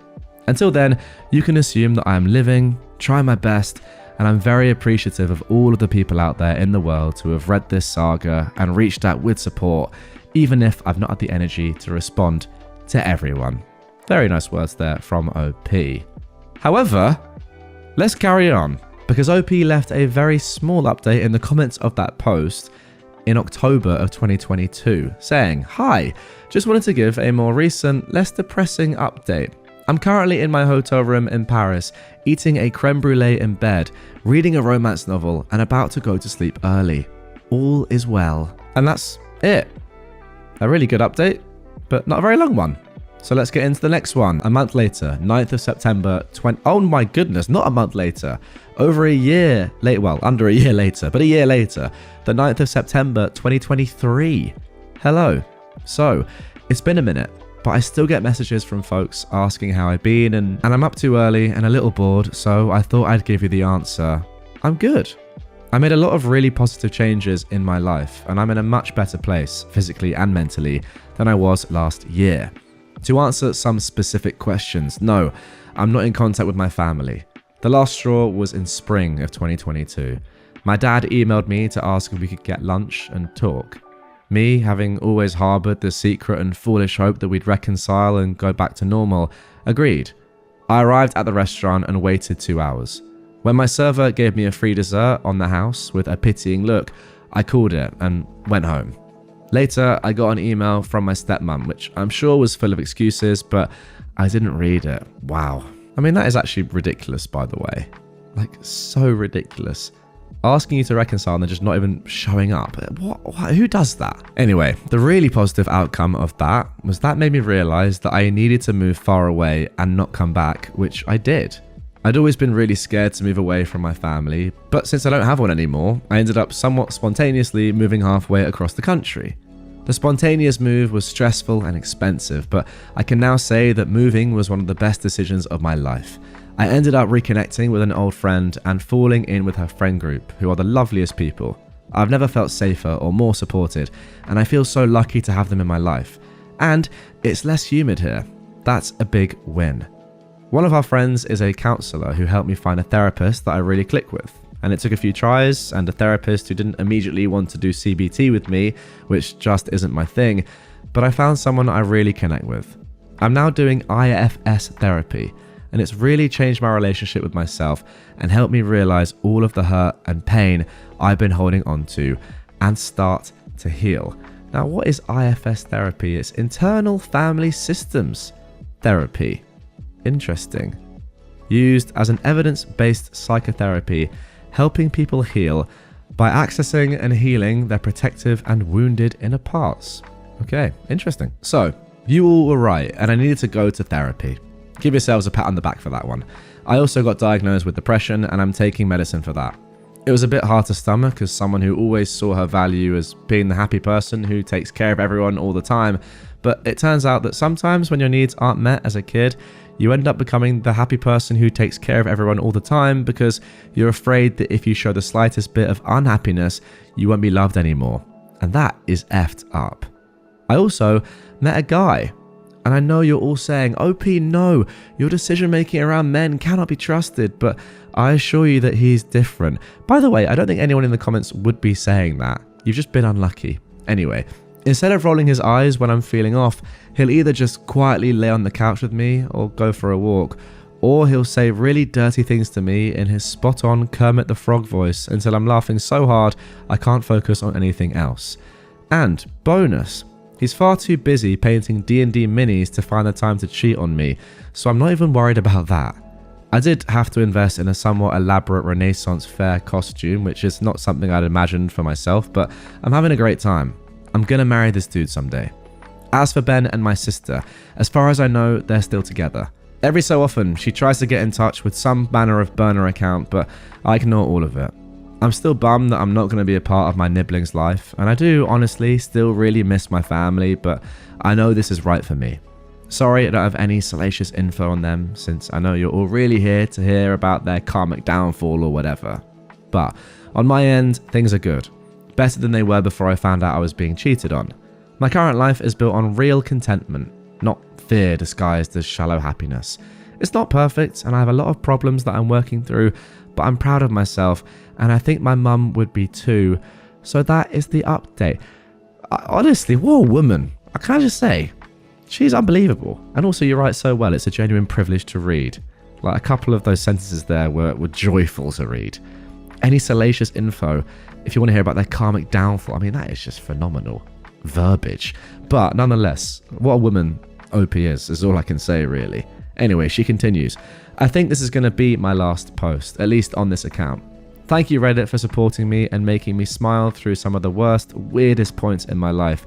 May you too be blessed with internet strangers who cheer you on and offer to sabotage the lives of the people who do you wrong. Now, you may have thought that would be the last post. It was a nice ending, perhaps. But no, somebody in the comments said this. Girl, no. We need more juice. I hope you'll keep posting about your life when you get married or have kids. I'm so happy for you. A few days ago, while scrolling through Reddit, I randomly remembered your post and I was thinking, what's going on? I'm sorry your deadbeat dad failed you, but don't worry. He will have his wake-up call someday. I hope those trashy family members of yours are blocked. As for Ben and your stepsis, I have a tinge of feeling that the reason she's trying to contact you is because she messed up with Ben. I'm glad you're doing therapy. I wish you nothing but endless happiness and joy. I hope you build a nice family with that guy and have children with him. Or not, whatever you decide. As much as I want to get tea from your evil stepsis, it is good that you don't have any information about her or Ben. The further you stay away from them, the better. I am wondering why the stepsister is still bothering to contact OP though. Like, what does she need? Money? Yeah, that's actually quite a good shout. Probably just wanting to re-establish the relationship so she can feel good about herself. Like, see, we still talk. What I did wasn't that bad. Too bad for her.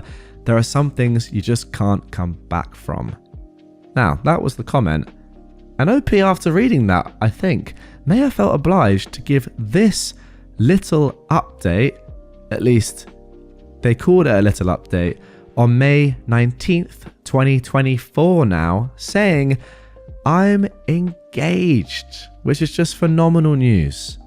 What an end to this story. Oh, there is one last bit. She was told not to contact her family about it in the comments, but then she replied saying, well, I wasn't planning to, but they already found out because the internet is a menace. My dad's apparently having a total hissy fit because my fiance didn't ask his permission. What? Oh well, sucks to suck, I suppose. And there we go. You know what? That little bit at the end was great. Just sums the whole story up. Yes, how dare you not ask for my permission for a daughter that pretty much has disowned me's hand in marriage. You are an idiot. You're just an absolute clown. There we go. That is going to do it for this story. And I do have to say once again, like, that was so good to read. And OP's, I don't know, mindset and mentality throughout all of this and like her entire life, just her mindset and mentality in general is unbelievable. I wish I had a mindset and a mentality like that. And I also wish I could find other words or synonyms in my mind as I'm speaking live for mindset and mentality, but I just can't. So I'm going to keep using those exact words.